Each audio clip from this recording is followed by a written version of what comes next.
We're getting into the final shows for the Return of the Rat tour. Gosh, this rat is almost fully returned. July 9th, we'll be in Philadelphia, Rochester, New York on July 10th. Then we're in Detroit after that. Moving on, we're in Los Angeles, Anaheim, at the Honda Center in Oceanside, California. You can get all your tickets at theovon.com/TOUR. And just thank you so much for your support. Today's guest is an entertainer and a podcaster. You know him as half of the Sundae Conversation team with Caleb Pressley. He's a bit of a cheese sommelier, amongst other things. I just got back from spending the weekend with him in Las Vegas. Today's guest is Glenny Balls.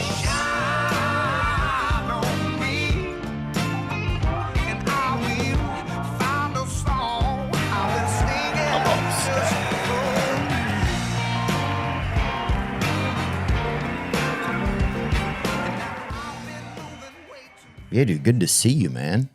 Are we on? Yeah, I guess we're on. I don't know. Good to see you. Yeah. We've spent all weekend together, but good to see you again. Dude. Nice to see you still. Yeah, it's been a good 30-hour break between us. That's a good point, dude. Yeah, I like that Native American garb you have. This is my mom. She forced me to get it today. We went shopping on Broadway today because I'm here with my parents. And I said, big podcast. I've been traveling for a week. I got to go buy a new shirt. Went to one of the stores on Broadway, saw this, and she said, you got to try this one. It was either between this or a denim one, and the denim was a little tight when I sat down. It was only an XL. Ooh. And the last time I did this podcast, my shirt was absolutely screaming for help. It was a lot. So I got to make sure there's sittability. I was sitting on steps in stores today. Oh, yeah. And they should have a shirt that if something's going, it lets you know somehow. Because a lot of times you don't know. There'll be times I'll leave the house, buttons completely uneven, and nobody says, hey, buddy, hey. It's bad. It's bad. Like when I saw, you're a good t-shirt guy. I think I've only seen you in t-shirts. Actually, when you came to do our last Sunday Conversation, the shirt you wore there was a sick button down. I still want to find out where you got that from because that was a cool button down. Thanks. I would have worn that today. Ooh, that is a nice shirt. Yeah, for some reason, I don't feel acclimated in really nice stuff. I think it makes me feel uncomfortable. No, I mean, not Saturday night when we went to UFC, the first thing I wore was I wore a $20 shirt from Target. It was fantastic. Those Goodfellas shirts, they're great. They're like beachy shirts. Yeah. $20. I just showed you. I brought a Buc-ee's t-shirt with me. $24. Fantastic. I can't really justify like spending a few $100 on a shirt. I don't know how to do that yet. Yeah, I think I'm trying. Yeah, I just don't like trying stuff on. I know certain t-shirts, I know how they're gonna fit. I'm very basic with that kind of stuff, you know? But yeah, dude, that looks like I'm trying to think, that's like a Native American sort of Sturgis, like very Dakotas. Something Dakota about it. Yes. I hope it's not cultural appropriation. I did buy it on Broadway today. It was in Boot Barn. It was in Boot Barn for the record. Okay, if it is, it's Boot Barn's fault.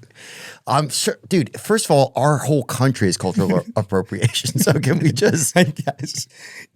like, is there anything, dude, yeah, I'm sure there's not a Native. I just hope it's okay to wear with a cheese store hat. Yeah, that's a good point. Those two have never been together before.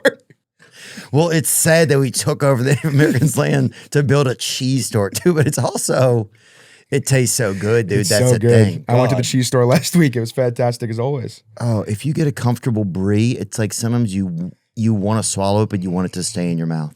And Brie's basically like butter. It's legitimate butter. It's unbelievable. Brie is like the gayest butter you could ever get. And I'm all for it. Yeah. I'm all for it. With some roasted red peppers and a little, it's good. It just feels like I can't even explain how great it feels. Look at it. If you look at Brie, first of all, it's cream on the inside, clean on the outside. Kind of looks like a cake. What I'm looking at right now, it does look like a cake. And it's a very, very freeing feeling to spread some good Brie knowing how good it's going to be. Yes. It's nice. Yeah, because a lot of the, and let's go down a brief charcuterie lane here. A lot of charcuterie boards, right? Because that stuff became popular in the past 3 years. People are charcuteriing, white chicks were like looking for something to do. That's truly what it is, because I've always thought to myself, this is so stupid. Why is anybody like taking the time to do this? And now I kind of get it. I've been trying to make my own charcuterie boards. Really? I'm not good at it at all. Actually, I take that back. I'm not trying to make my own charcuterie boards. I've been enjoying just like, I guess, prepping food and just like presenting it in a nice way whenever I'm doing anything with food. It's fun to take the extra time to make it kind of look nice. And I'm not very good at it. I'm still learning. But like if I'm cutting a steak, it is fun to like place it exactly how it should be, you know? Yeah. Like on the bone, just make it look nice. I don't know. And I actually enjoy prepping. Like when I cook, I enjoy cutting onions.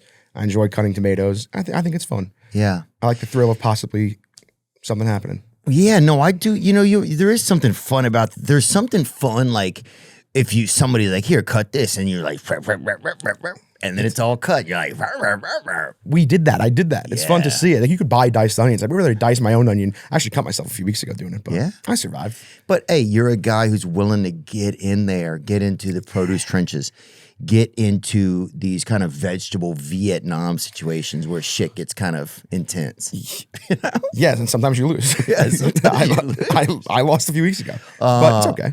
But yeah, so what makes a good charcuterie board? Like, is it an evening out of like sweet and like robust? Like, what is it, Glenny? That is one thing that I will say that I do love on charcuterie board that I've been getting into a lot. Like I've been more inclined to ordering this on a restaurant menu when they have charcuterie. Shout out to my guy Josh, our producer Josh. You met, nice little fellow. He has recently taught me about jams and I love when there's if we're traveling and there's a little jam on a table at breakfast, I'm starting to put that on the bread, on the toast, which is actually fantastic. And there's some great jams on charcuterie boards, and I've been loving the jam with the crackers and the cheese. It's oddly a good, creamy, sweet scenario. So the jam has been my favorite part. And obviously, you can meat. You can't get the meat from 7-Eleven. I've been spoiled at the cheese store because they do bring out like stuff from Italy, which is obviously creme de la creme. But that's that place in LA that you love. Yeah. I mean, if I was going to go, you'd offer to take me, but we'll have to do it another time, dude. Okay, so the jams, there's definitely, I do notice a lot of times you'll see the jam on there that has like the seeds in it. Yeah. And that to me, it's just like, I've never really liked like really rich stuff, you know? Like I remember one time we went to my dad had a girlfriend, sorry mom. My dad had a girlfriend and we went over and she was rich, dude. Like she had a balcony, she had a lot of shit. We went over to her house and she was doing Thanksgiving and she had like cranberries, but it was like real berry. Like, you know, I've talked about this years ago, but there's different grades of cranberry. You can get like the jelly. It's basically somebody just opened up a Smucker's, cut it into slices, and you eat it like that. Like our mom would do that. Sometimes she would put the jelly into the freezer for like an hour and a half. Yeah. Oh, this is actual cranberry sauce. There was a grade below that where you would just have like semi-frozen grape jelly. Oh, kind of look at that picture in the middle. Kind of looks like it. I get what you're saying. I feel like that almost feels more authentic though. Right, I agree. And then you got regular cranberry sauce, the jellied stuff. And then you got the one that kind of had the mix. And then rich people, they just had actual cranberries that were kind of smashed or like abused or whatever. They'd been through the system or foster care or whatever. And they had those like in a special bowl. And she had those. And I couldn't even stomach it. Like it just made me so scared. It's probably so good though with some real turkey.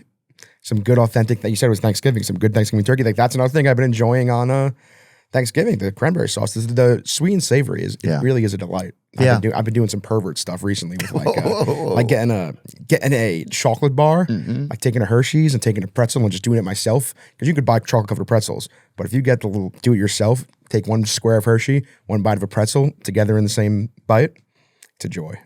Wait, so you're doing this at home? So my three best friends live like 5 minutes from my house, so I go there all the time. Okay. And we do some bad eating every now and then. Sunday nights really get us. They get us. Yeah. They get us big time. And Sunday nights too. The Sunday nights are terrible. Yeah.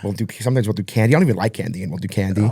Like nerd busters, whatever those are. The you're clusters. doing all that? Yeah. And my buddies are in shape. They're in shape guys. They're not like but are big guys. Are you just using them to go over there and have those snacks, do you think? Is that like a crazy thing? Because I used to bicycle over to my buddy's dad's house to look at their pornos and pornography. Same.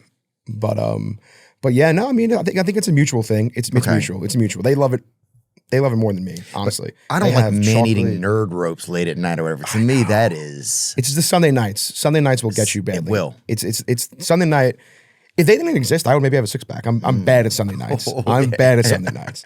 Especially if you think you have a good weekend, and then it's like, that's annoying. You make it through that weekend, you get to Sunday, you're kind of surviving, and then it gets late in the day. And if you had any fucking balls and if you hadn't bought a vape, you could go to bed in 2 hours. But something happens to you where you start looking in your pantry and you're like, yeah, I'll make a fucking cake. Like there's been a cake box in there.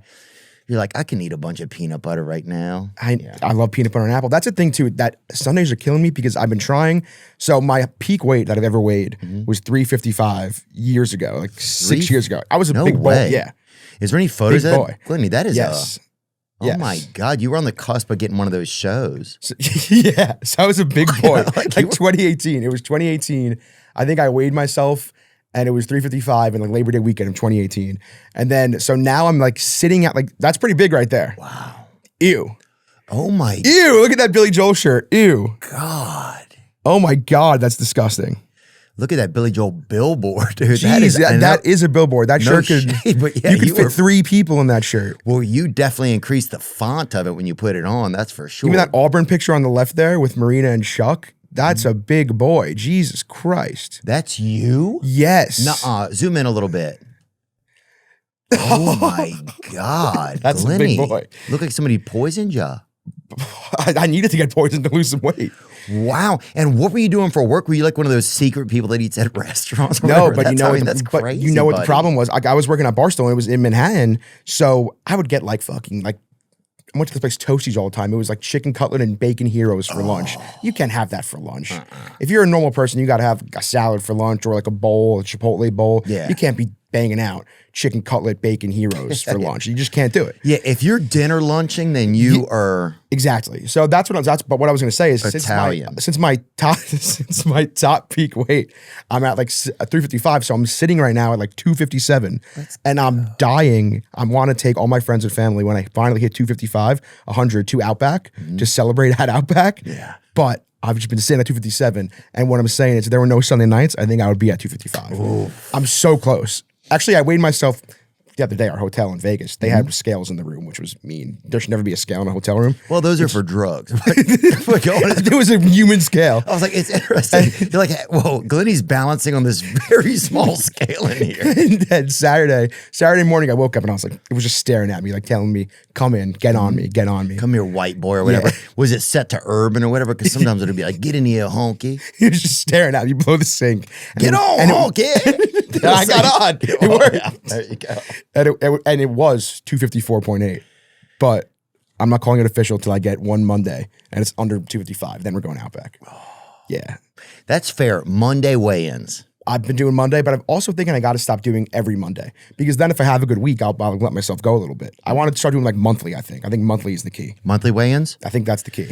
Well, a lot of people, they have bracelets now and it's like, you're fat right now. Like they'll have that whatever that thing, it'll be like, you're a pervert or whatever. Sometimes it's supposed to tell you your blood pressure and it's like, you're a pervert. Yeah, you know? After your Sunday night. Yeah, you're 40 feet from a gay guy or whatever. You're like, what? Who cares? Like, that's why I don't have an Apple Watch. And sometimes the volume will just be turned up and you're like, what the hell? That's my stepdad. You know what I'm saying? You're like, some of those watches, it's just like starting to take over our lives. Yeah. The watches scare me. Everything's crazy. The technology's crazy. Oh, it's getting crazy, man. But yeah, I want to go back to the charcuterie. I mean, charcuterie, I'm not into it yet. I said I was into it before. I did not mean that. I meant just food preparation in general. I think eventually I could see myself getting into it because it does seem like a thing, like 10 years down the line, like when you're a little older and you just want to hang out. It's just something to do, like you said, for like old white women. It's just something to do, just a preparation and then just show off to the group. Oh, I'm having a Super Bowl party. Let me make a sick charcuterie. Yeah, I think. Well, it also gets obtuse at certain corners of the charcuterie board because you have the crackers and the cheese. I get that, right? And I remember I saw one time at somebody's house, and they had that little knife. You ever seen that little knife? It's for like a Japanese like boy or whatever. Like it's like very little, and it has like a little thing on the end. It's like kind of a. You mean like a spreader knife? Yes. Yeah, like it's not even sharp. It's not even sharp. No, it's just like to spread the brie. Right. It's like a knife that like something happened. You know what I'm saying? It goes to, it's in special ed or whatever, right? It's still a knife. Don't tell it. Don't put it near real knives, right? It's still a great knife, but it's not serrated. It'll never be serrated. It'll never be sharp. It is for spreading, right? It's for just like paint by number type of shit, right? But yeah, I remember the first time I saw that, I was like, oh, this is like for a little Japanese guy or something. And I was like, oh, I'm stealing this. I'm fucking stealing this. I love that photo. That was a cleaver there. I just got a cleaver for Christmas recently. Really? Feel very, very happy about it. It's very good. My uncle got me a really cool cleaver. Yeah. It's kind of fulfilling dreams of mine. It's extra manly to cut something with a meat cleaver. Ooh, zoom in on that cleaver a little. Looks like a little baby cleaver too. That looks like a child one. Yeah, which is, it's not for children. Yeah, look at it in comparison to the other knives. That must be like literally a little cheese cleaver, a little baby cheese cleaver. Yeah, really cut your pinky. You can only cut your pinky with it. Yeah. Oh God, dude. Yeah, but then the charcuterie on the outriggers of the shark, they put like these little pickles, right? Mm-hmm. And they're way undersized. I don't want to say that they're premature or whatever, but nobody should have harvested. Whoever harvested them did it at night and probably was sex trafficking or whatever. It's like nobody should pick these. Yeah, I think those are called gherkin pickles. If I do, say it correctly, I think. Well, why did my voice just do that? But yeah, gherkin pickles. I believe those are called. Oh, I'm not a fan of them. I'm still getting into pickles. That's one thing that haven't loved my whole life. Really? Yeah. But I've been enjoying it more. It's odd too, though, because like I do love a relish on a hot dog. Yeah, me too. Love a relish on a hot dog, and that's just pickles. Yeah. But just straight up pickles sometimes, I don't know. They don't do it for me. Yeah, but relish is like pickles. That's like, yeah, motherfucker, what's up? We're here. Put some mustard on me. We right here. Yeah. I will die for relish. I'll eat relish I could eat relish by itself. Like I don't do it, but I could. I love relish. Ooh. Fantastic. Hot dog, mustard, relish, boom, easy. Love it. Yeah. One thing I do like about a hot dog time is I will do a hot dog, right? Some people will do like they'll DP a hot dog. They'll put like 2 franks in it or whatever. I don't do that. Nah. Have you ever done Chicago hot dog? It's my favorite type of hot dog. I'm not. Oh wait, yeah. I was at the Chicago Cubs game. Yeah. Probably Vienna beef dog. And I think they gave us some up there. It was very nice. Yes, there you go. Unbelievable. Look like that. Poppy seed bun, sport peppers, mustard, relish, tomato slice, pickle. It's the best. That's a pickle I like. But on a Chicago hot dog, they literally put the whole pickle spear on it. So it's kind of hard to eat, I will say. They should put pickle slices on it. But everything together in there is one of my favorite bites in the world. I love a Chicago hot dog. And do they use a special type of bun for that? Usually it's a poppy seed bun, I'm pretty sure. I think that's the traditional way. I do enjoy like a split top bun. Split top bun is nice. I think that's good. I'm very high on Chicago. I think it's the best food city in the country. Oh yeah. I would watch you eat that, man. That looks cool. Yeah. You know? Hey. One time we're in Chicago at the same time. We'll share what. Yeah. I used to watch those videos of Japanese women eating big pieces of cake or whatever. You ever seen that? Oh, like a mukbang? Yeah, but it was before mukbanging. It was just like when people, it was like, because Japanese people are like the human ASMR, right? Like, sure. If you ever just been around a Japanese person, it's like listening to ASMR, but they're like in the room with you and they're just being themselves, right? They're not even, like if a Japanese person whispers in the woods, who the fuck would ever know, dude? You can't even hear them, know? So it's like, they're just so quiet. It's like, oh shit, I don't know what I was talking about. But yeah, anyway. What were you talking about? We were talking about some Chicago hot dogs. But speaking of food, we shared a great steak Friday night. Ooh, we did, dude. I felt really bad though, because I could tell when the waiter asked me what I liked, how I like to cook, and I said medium rare. There was so much disappointment on your face, and you wanted medium, and I felt really bad about it since then. So I just wanted to apologize for that. Oh, well, thanks, dude. Well, I've been trying to do this thing where if somebody makes a suggestion, I go along with it instead of always just, I'm usually like if somebody wants to go see a movie, if I don't want to see it, nah, always, right? Never. Like, don't you want to come? Like, nah, do not. So this was like something practicing for me. Like somebody's like, hey, let's have a steak. This is how I like it. And I was like, oh, I don't want that. But tried it, loved it. That was one of the better steaks I've had out in a long time. I agree. It was really, really good. Where were we at? I think it was called Don's Prime. Don's Prime. Fontainebleau in Vegas. It was one of the better steaks I've had in a long time.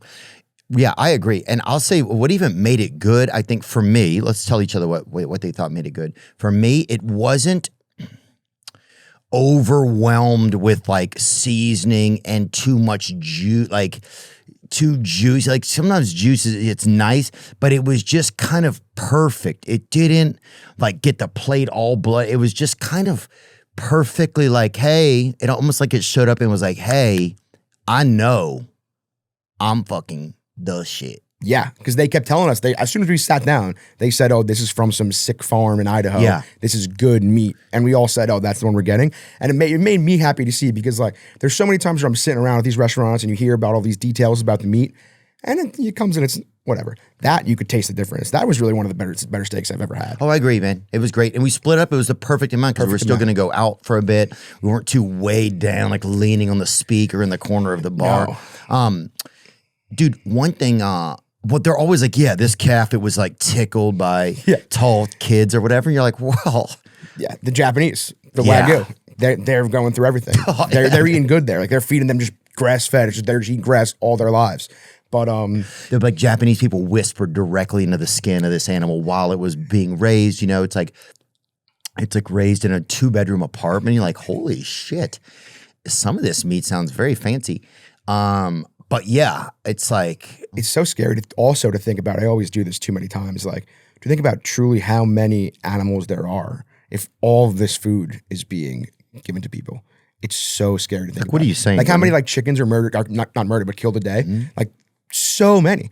Like even, I'm just trying to think about this recently. Like if I order an order of wings at a bar and there's 10 wings in there, does that technically mean that I'm having 5 chickens? Like 2 wings a chicken? I think there are some chickens that have more than 2 206 legs. million a day. Globally, approximately 206 million chickens are killed for food each day. It's a wild stat. What? It's a wild stat. Holy shit, dude. It's so, like... Since we started talking about this, 140,000 chickens just died.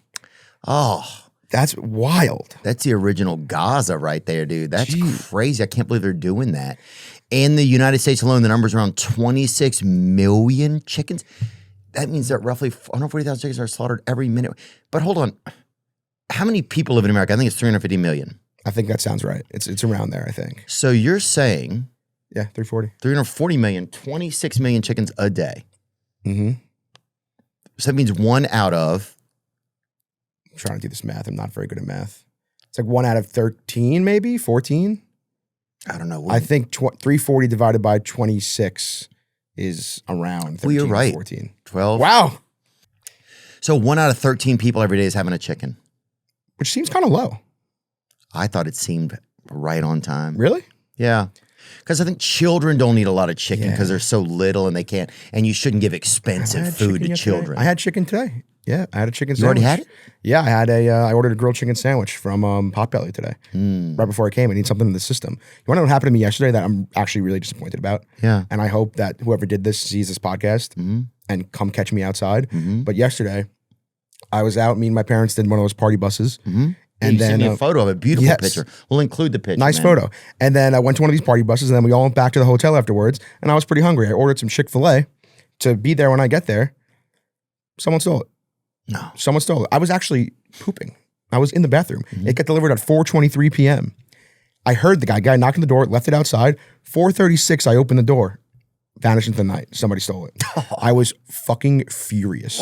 I've never been one to like rat, but I was very close to going to the hotel and be like, "Do you have cameras? I need to see who did this." Because I got more chicken. And you know what I'm really hoping for? Like when I order my Chick-fil-A, I do it every time I travel. I just get a bunch of grilled nuggets and spicy fillets with no bread. I hope those bastards were drunk and thought it was sandwiches and tenders and good shit, and they just opened it to a huge pack of grilled nuggets. I hope that fucked them over. It got me so mad. Oh, I fucking hope those pieces of shit fucking choke. It's just don't take what's not yours. Yeah. That's it. Yeah, I hope they fucking choke on that shit. I hope they get a fucking waffle fry that never leaves their system. Yeah, so now I know I have a thief on my floor. Every time I've left my hotel room, I know someone is around here. Yeah, I just want to start yelling, banging a bell, being like, I know one of you did this. Dude, we have to be able to get footage of it. What hotel was it at? Yeah, I can say, because I'll be gone. It's Cambria downtown in Nashville, Tennessee, 6th floor. I'm room 614. Someone stole my Chick-fil-A and I'm livid about it. And what could you have done? Dude, 13 minutes leaving Chick-fil-A at your doorstep for 13 minutes is a long time. On a Monday afternoon, though. I thought it was a Monday afternoon. I haven't even seen anybody in the hallway yet. Yeah. And the guy sent me the photo. It was right outside the room, 614. It was right outside there. And then vanished. Did it sound like he set it down completely and left it? Or could you hear any more like he might have been the guy to come get it? I hope he wasn't the guy to do it, because that would that would be bad. That would be tough for DoorDash. And I love DoorDash. But dude, they're the fucking Navy SEALs of our generation. I love DoorDash. To roll, I mean, Tim Dillon and I had a big conversation about this. To roll up silently to a door as quietly as you can, leave something completely fucking delectable, right? Evade dogs, evade dangerous brothers probably trying to rob you, like all types of shit, evade hungry people. That's my biggest pet peeve about nice hotels. Like when you stay in a nice hotel, the DoorDashers can't get up to you because of the key. Like this past weekend, we were staying at a nice hotel in Vegas. Mm-hmm. They can't get up to you. So you have to go down. You have to go down and pick up the food. But at a decent hotel like a Cambria, they could walk right up. There's no security. Oh, really? They just let them run right at my door. I didn't have to go down to the lobby or anything. And then I run to the door and I open it into my underwear and make sure no one's around, grab it. And, that's the best. When you try to lean forward, just get your hold hand the door out. open and just try to grab it off the ground. Dude, hotel rooms are crazy how much you're just hiding from everybody. It's in the such hallway. an interesting experience to think about. I was talking about this with our producer Kelsey recently too, about just how from much Sundae Conversations. Yes, we love Kelsey. Yeah. Just how much like sex do you think has been in every hotel room you've been in? Like in Vegas especially. Oh, I can't even imagine how many people have even just jerked off on the floor in my room. Yeah, if a hotel has been open for 20 years, it's had like I wonder how much each room has seen. It's scary to think about because there's no way it's being properly sterile. No way. I don't know how you could properly sterilize it unless you use like Eco Shield or one of those companies that comes and does the I mean, you'd have to use some type of a high grade cleaner. What would you even do? Pressure wash the carpet or whatever? Truly no idea. What do they always say? No, you shouldn't bring a black light into a hotel because you know what's on the walls. Yeah. Right? Yeah, that's weird for me. And also my hotel it's a very odd hotel. It's the only hotel, I gotta send you a picture of it. It's the only hotel room I've ever been in. The bed is in the middle of the room. Like it's not next to any walls, if that makes sense. That's a normal room. But I'm telling you, I'll send you a photo. It's just the bed is just in the middle of the room. I've never seen anything like it. Oh, I'd get dizzy in there, I think, then. Just trying to even just figure out how to get to the bathroom. You get caught in a fucking tailwind. Like last night, my mom came into my room to get me to go out, and it was, that's it. They're just in the middle of the room. There's a walkway behind it. Yeah. There's a bar behind it.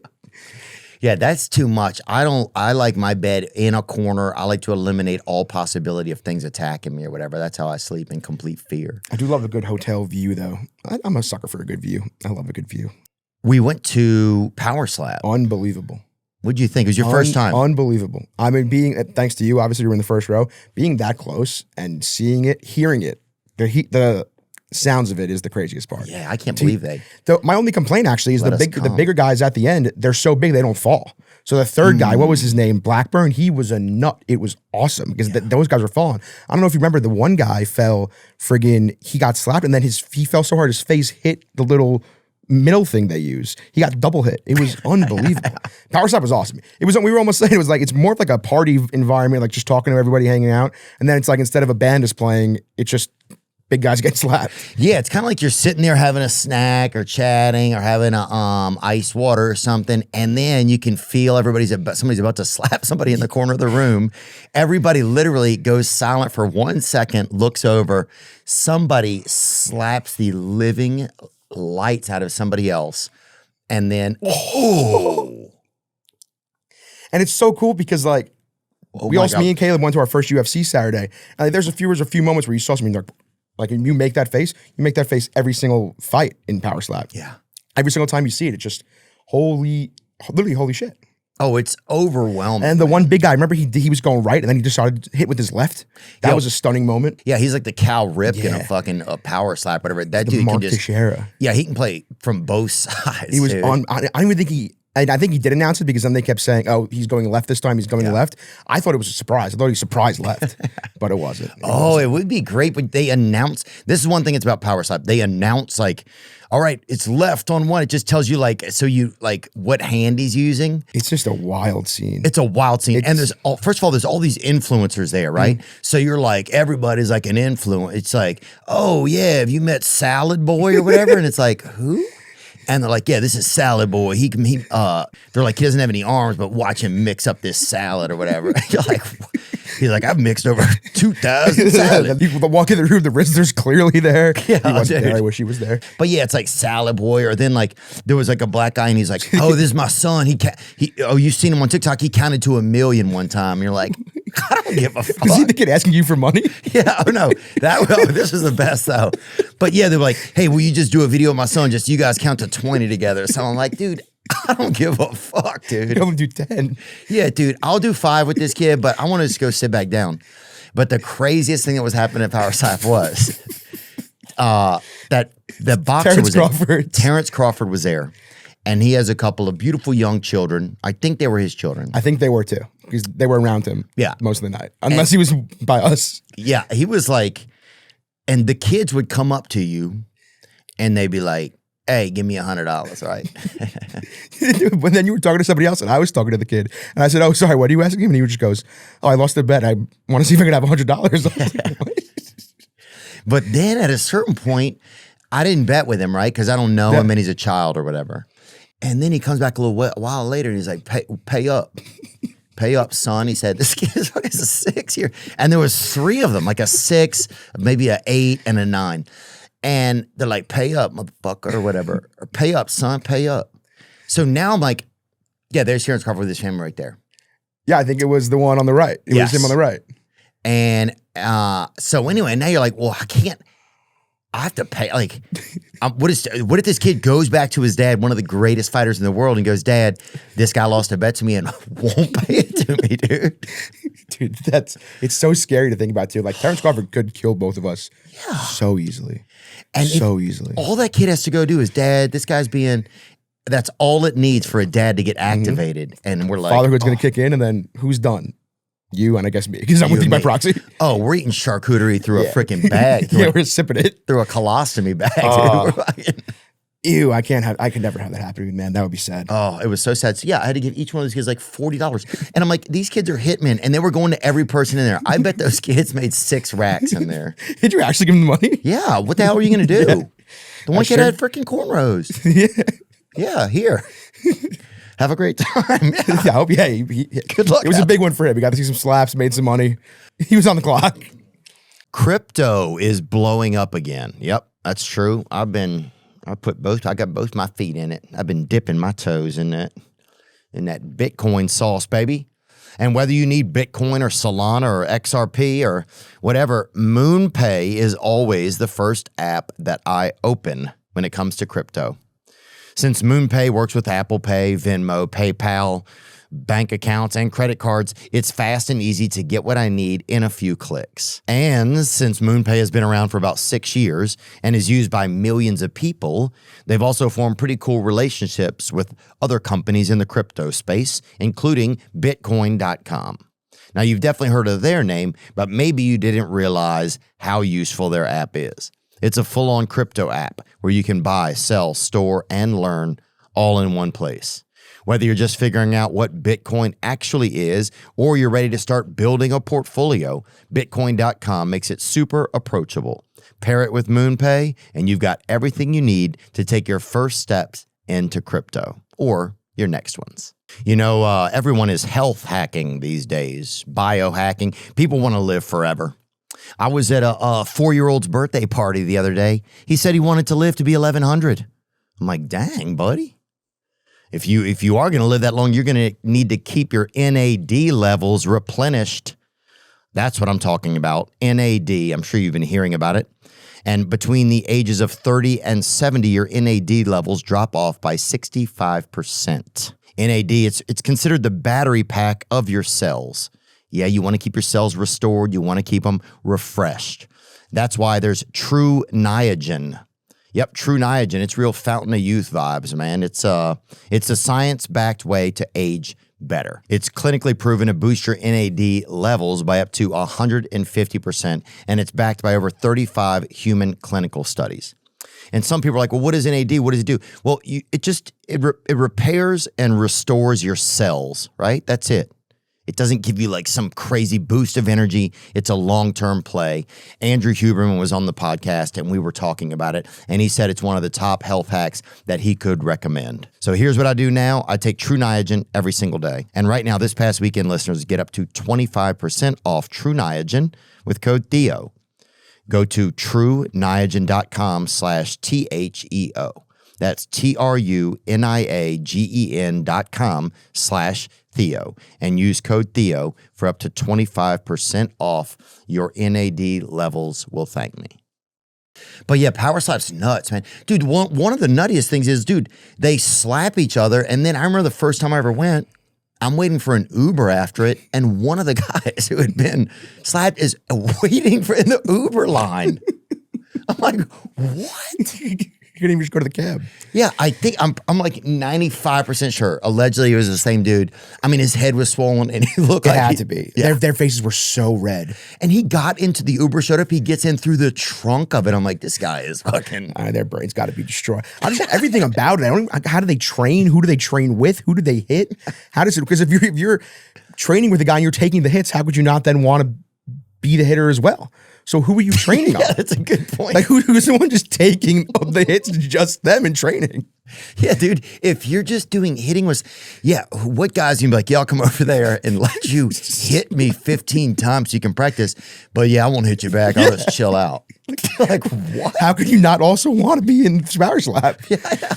So, dude, second slap into it, it looks like you've been fucking eating wasps or something. It's like your whole face is swollen. And some of the guys were getting hit up high, like in the eye area. One guy was taking chin because they were calling the fouls too. The getting hit in the head seemed scary. One guy hit close to hit eye. Eye was terrible. It's just crazy. And the one guy that was getting in the Uber one time, he's like, yeah, man, I'm going to catch a movie with my girl or whatever. And I was like, what the fuck? You better sleep. Yeah, you better.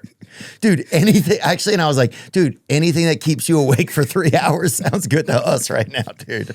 I hope it's the damn Titanic, dude. Do not rest. Godfather do not go to 1 sleep. and 2. But I mean, dude, it was a fun time. It was really cool. I enjoyed it. It was very cool. It's it an was interesting fun, event. man. Shout out to Nicole that helped us get over there and have fun.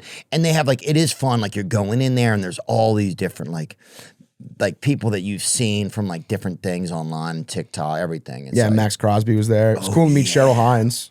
Yeah, she was such an angel. I was so scared to say big fan. I felt bad because she was hanging, but I'm a huge Curb guy. So I was like, she was one person I will say that, like me and Caleb's job, we do meet a lot of famous people.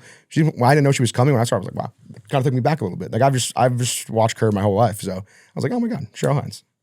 Yeah, I've never seen Curb Your Enthusiasm, but I know people love it so much. I'll probably watch it when I get married or something, but.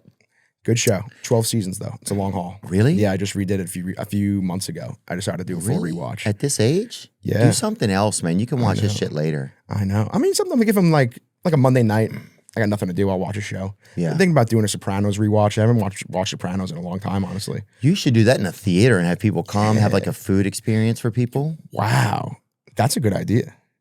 Kind of like our idea we were talking about at breakfast the other day. Me and Caleb's idea. I don't know. Yeah. You and Caleb need an Airbnb. Yeah. And then for the record, me and Caleb were thinking about starting an Airbnb empire in 3 different cities and making it our own experience in each Airbnb. I don't know if how we'll do it, but we may try.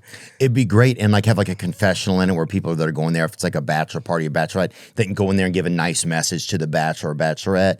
Yeah, that confessional idea from you was a great idea. You guys could compile those and make that like part of it. And part of the experience too, that you get this back, or you get a video of your weekend of just people popping in and saying nice things. Stuff like that's important. Yeah, almost like, I agree.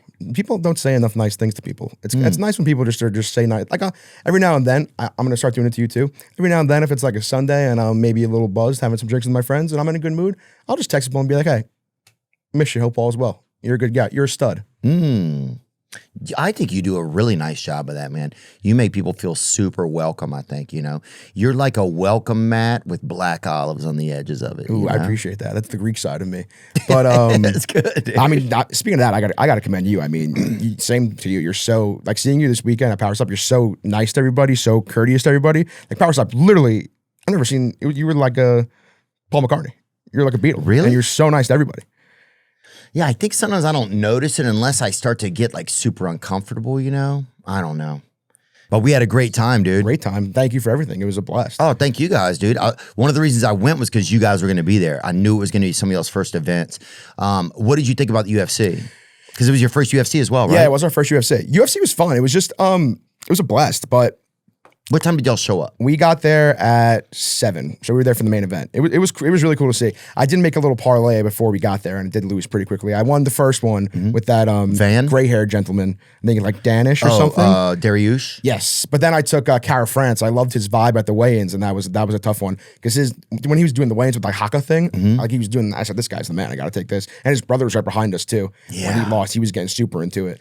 There was some crazy fights. Dude, I saw that one fight. It was Van versus... He did win though, because I remember someone at the weigh-in came up to me the day before, and was like, "You got to bet Van tomorrow. You got to bet Van tomorrow." And I forgot to, and as soon as he won, I was like, "Oh shit!" He came out of the blue and was like just hyping Van up.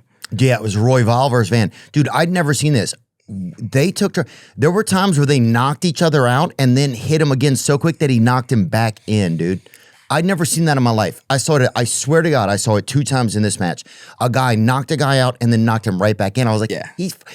I was like, he's out. And it's like, oh, he's in. No, he came right back. Yeah. I mean, the guys are insane. They're sickos, and it's cool to see like how like much respect they have for each other too. Like after they're done fighting, 100%. it's nuts, and it's crazy to see the whole arena is just huge fight fans. And I felt kind of weird because I didn't really know anything. Everyone's talking about the strategy of everything, different moves, what they should do, who do you like, and I'm just like, guys, this is my first time. I don't even know who's fighting. Yeah. But it was fun to see. I've always wanted to go to one. It was very cool to see. I will definitely continue watching the big ones. The big ones are fun. Yeah, and I think you can get into it. I think one thing that helped me get into it, because UFC was scary to me at first, right? I never grew up being able to really like defend for myself or whatever type shit. So I think just fighting in general. I mean, I've been in some fights, but I wouldn't say I was doing great in them. Yeah, you know, I'm only been in one too. Yeah. Yeah, not a lot. I'm not a fighter, per se. Oh, when I get really old, I'm fighting motherfuckers. The second I go to a senior care center or whatever, I'm fucking first dude I get in that comes up to me getting loud or whatever, even if he's lost and he's just loud because he can't hear, fuck him, dog. Done. He's going down, bro. Done. That's it for him. He's had a long life. Done. But that's going to let everybody know, what everybody else in there, Henry, whoever Top else dog. lives in that bitch, that I'm there. You think you're going to go to a senior care facility when you're older? Yeah, I might go when I'm younger, dude. Caleb lives at a senior center. He did. 50. He was 50 and over, I believe. Yeah, he lived in a 50 and over building, which is good for him because he likes to hang when he's home. So there's nothing else you could do, really. No, relax, learn a new game. Yeah. I think he had one room that he called his office, and then but he was right on the beach too, so it was a nice location. You could walk right, literally on the beach, so walk right there. So nice. We go out to the pool over there, and it's a lot of like sun-dried Hebrews, kind of with like neck jewelry, and Italians and Greeks with neck That's jewelry. pretty much it, just Hebrews and Italian. Like in his area, in that area of Florida, Delray Beach, I call it the Sixth Borough. It's basically all New York. It's only New Yorkers, and it's so fun. Like you get old Italian guys from Brooklyn there. I'll be at the bar with them, and I'll just be like, "Where are you from? You think you look kind of like Nebraska? Like you're from like Nebraska or something?" They get so mad, like. What, are you kidding me? Benson, but born and raised, they freak out. It's one of my favorite things to do. They're just the best. They're such funny people. I love them. They're such ridiculous human beings. Oh yeah, being down there is a good time, man. That's a beautiful area. It gets so hot though this time of year. I love the water, man. There's something special about just being in the water. I'm such a fan of it. Oh yeah. Well, I think that a lot of people believe that life started right out of the water. It kind of makes sense. We kind of seem like something the ocean left. Or I don't know. Yeah, I wonder if God, like, because you have to have water to make anything. Dude, look at probably most recipes use water. Everything. So for sure, like, God made us with water. So obviously, yeah. Yeah, I remember for some reason, remember the movie War of the Worlds that came out like 20 years ago? Tom Cruise, alien movie, ruined my life. I was terrified the hell out of me. It was an alien attack movie. But at the end, they find out that they like started saying how everything starts in water, and water, I think, well, that was Signs actually. And water is, like how all this started, like it's how they fought the aliens. But that's also in Signs, because in the Signs, the aliens are anti-water as well. Oh, yeah? So I'm maybe mixing up my alien movies. Well, remember like a few months ago, they were like, aliens are in the water. Now nobody even gives a shit. People are just out there fucking doing lazy rivers and shit. I was looking the other day, some kids are in a lazy river. We got to go to a lazy river. We've been talking about What are you talking about? They're fucking... Oh, man, we got to go to a lazy river. There's damn cyborgs in the deep end, homie. Yeah, I did see the other day, I saw a tweet about the Jersey drones, too. What happened to that? Oh, dude. What happened to that? I think that was just a new Papa John's delivery swarm or whatever. That was just Jersey Mike's trying a new fucking... For 3 weeks, we just had the lights going on in New Jersey. I knew people that saw him. Like really? Yeah. You're lying.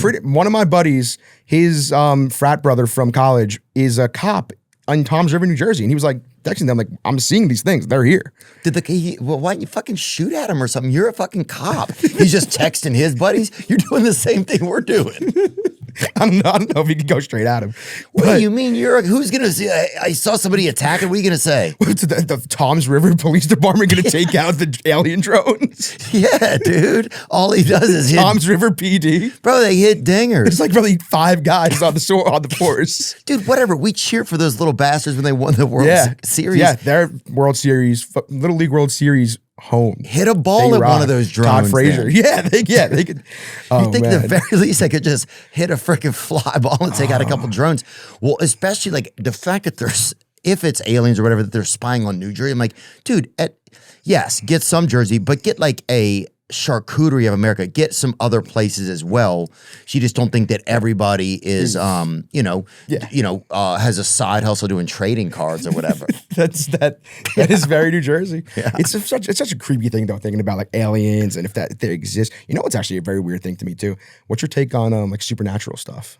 Supernatural? Like, what do you mean? Like one of my best friends is Scott, and we call him Sal. I don't know why we call him Sal, but we call him Sal. Anyway, he was here actually in Nashville on a bachelor party like 3 years ago, and true, like he's a normal person. He's one of my best friends. Mm-hmm. Truly, to this day, claims that like they came home from the bar one night, he was asleep, and there was like some sort of entity like over him, looking at him, and he was like, I remember he came home the next day, and like we got lunch, and he was telling us like, this thing is real. We saw it multiple times, and it's almost like freeing or like feels good because I know that stuff exists, and now I know like God is real, is what he said.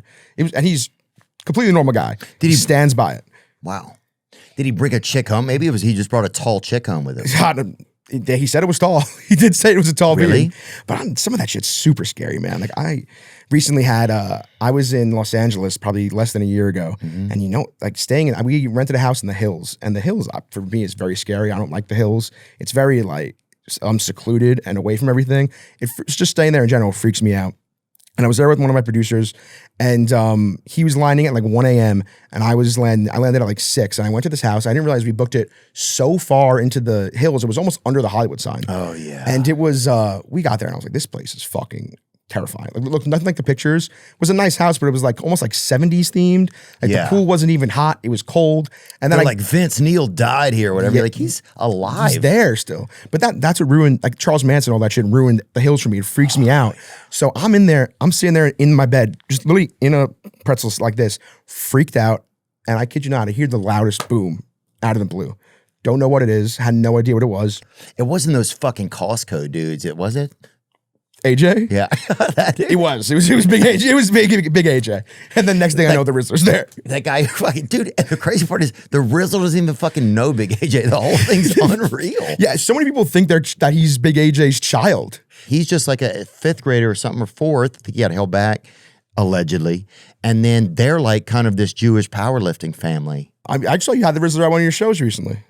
He was in the audience and he came up on stage. Very nice guy. But also, dude, he was drinking soda at like almost 10 p.m. I'm like, who? Yeah, I saw you saying that at Craig's, but then on Danny McBride's episode. Yeah. Yes. It's like, I was like, what time's your bedtime? And he's like, he gave me one of those. Like, whenever he gets tired is when the Rizzler goes to sleep. He said, big money don't sleep. I was like, what?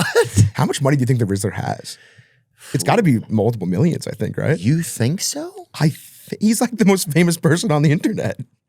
It's a great point.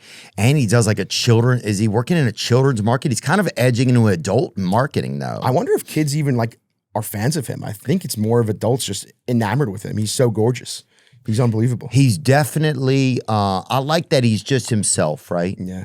Yeah, he got up on stage the other night and answered a couple questions for us. I think I've been I've been seeing videos of him. It seems like he's getting more confident in like speaking and stuff, which is nice because he's literally just a 9-year-old kid. Yeah.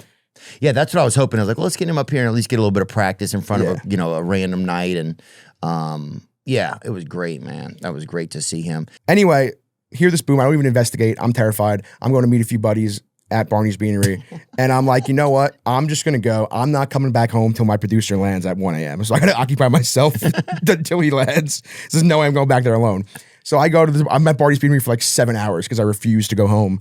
Finally, he picks me up. We go in the house. I go to bed. I close the door. It was the mirror on the back of the door just that's when I realized what it was. Just fell by itself. It was on like 6 screws, just fell by itself. And broke? No, didn't even break. No idea why. I was literally sitting in the bed. It was where that TV is. Just fell out of the blue. And I was like, this is not for me. Too much up there. Yeah. I'm not into the supernatural stuff. There's been, I'm trying to think of other times in my house. Oh, well, that's not that super. Yeah. I mean, that's pretty supernatural, but that's also just bad drywall, probably. I mean, that could be a mix of things, Yeah. right? I think my house is haunted, I think. Well, yeah, but that's. Do you? Yeah, actually, so my buddy claims he did this in like the 3rd grade, my friend Frank. I don't know if it's him or not, or like my parents told him to tell me this to ease my mind. Oh, yeah. But literally in my attic, I'm pretty sure there's something carved that says like darkness is here on the wall, which I don't like. I've always wondered if someone's gotten into my attic. Oh, dude, I went into my attic, dude. Yeah, I went into my attic not long ago and was like, who's up here? Like, because first of all, the way they have an attic set up, it's the scariest thing ever, dude. Because first of all, you have to find a square on the ceiling of your regular home, right? And it has a string hanging out of it. So obviously your attic it's that time of the month in your attic, right? Always. Want to hear a bad thing about my attic too? The door to get into it is in my room, my childhood bedroom. So it's right there. Oh. Yeah, that's the way to get to the attic. And on top of that, growing up, we used to be a big Halloween family. So we would go all out for Halloween. Yeah. There's like a fucking old witch up there. We still have this witch, like a full-sized witch. She's green. She's got a huge schnoz. So every time I walk up there, she's just staring at me. Oh. It's all up there. All my jerseys that I had when I was a kid, my witch. It's a scary place. Well, it's a very scary setup because first of all, you have to find that place, and if it's in your childhood room, and that means just like there's this open portal to like scary pieces of the holidays that we keep in our attic, right? Exactly. So first of all, you have to find that cable thing. You pull on it, right? Or sometimes there's even like a stick that's in a closet. This little hook. You have to find that. It's an insane thing, and they built the whole contraption. It's literally like like the earliest Pilates thing that they ever made. It's from like the 1700s. You can hear the polio leg, it's just like one big polio leg kind of folds out of there. It's the same things that they used to use to make like Forrest Gump's like leg. His leg braces. Yeah, his leg braces. It's the same part of that makes a ladder that comes down. And you have to climb up there, and then you get up there, it's like there's a snowman that's looking at you, right? There are, there's Halloween. It's just all the holidays are sitting right there waiting for you. That is an interesting thought that all the holidays are right there. And it's scary. There's I have turkey, and they all live up there when you're not. And it's like they all stopped, and there's just like, and I'm like, who's up here? And you just hear, bells will be ringing. You're like, that sounds kind of nice. Yeah. I'm like, okay, just making sure everybody's getting along up here. Everyone's good. It's almost your time. And that's big. They're up 3 months in a row. Halloween, Thanksgiving, Christmas. Bing, bang, boom. So there's 9 months of nothing. Yeah, dude. 9 months of sleep. No, but then you have the Easter rabbit. He's like, I'm hiding eggs. They're all just up there having a good time. Abraham Lincoln's there on the 4th. It's long. It's a big thing. That's a fun idea to think about. All the holidays hanging out. Oh, they're all just hanging out up there in your attic, dude. And then there's Black History Month. They're like, what's up, motherfuckers? Santa, where them hoes at? You're like, okay, this is getting a little turned, but hey, have a good time, guys. Yeah, as long as it's getting turned. As long as they're having fun. Their body, their choice. They're popping off. Dude, that's it. Yeah.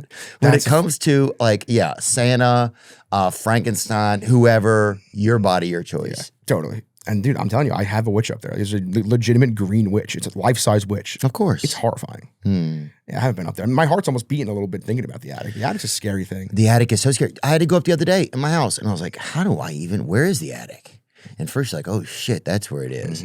Because every now and then I'll hear something up there, and I'm like, and for the first 2 months, I didn't even care. I'm like, if the guy's up there, or he's coming in and out, he's obviously passive. I've been hearing it for 2 months. He's not trying to attack or whatever, unless he's up there plotting, but he would be louder.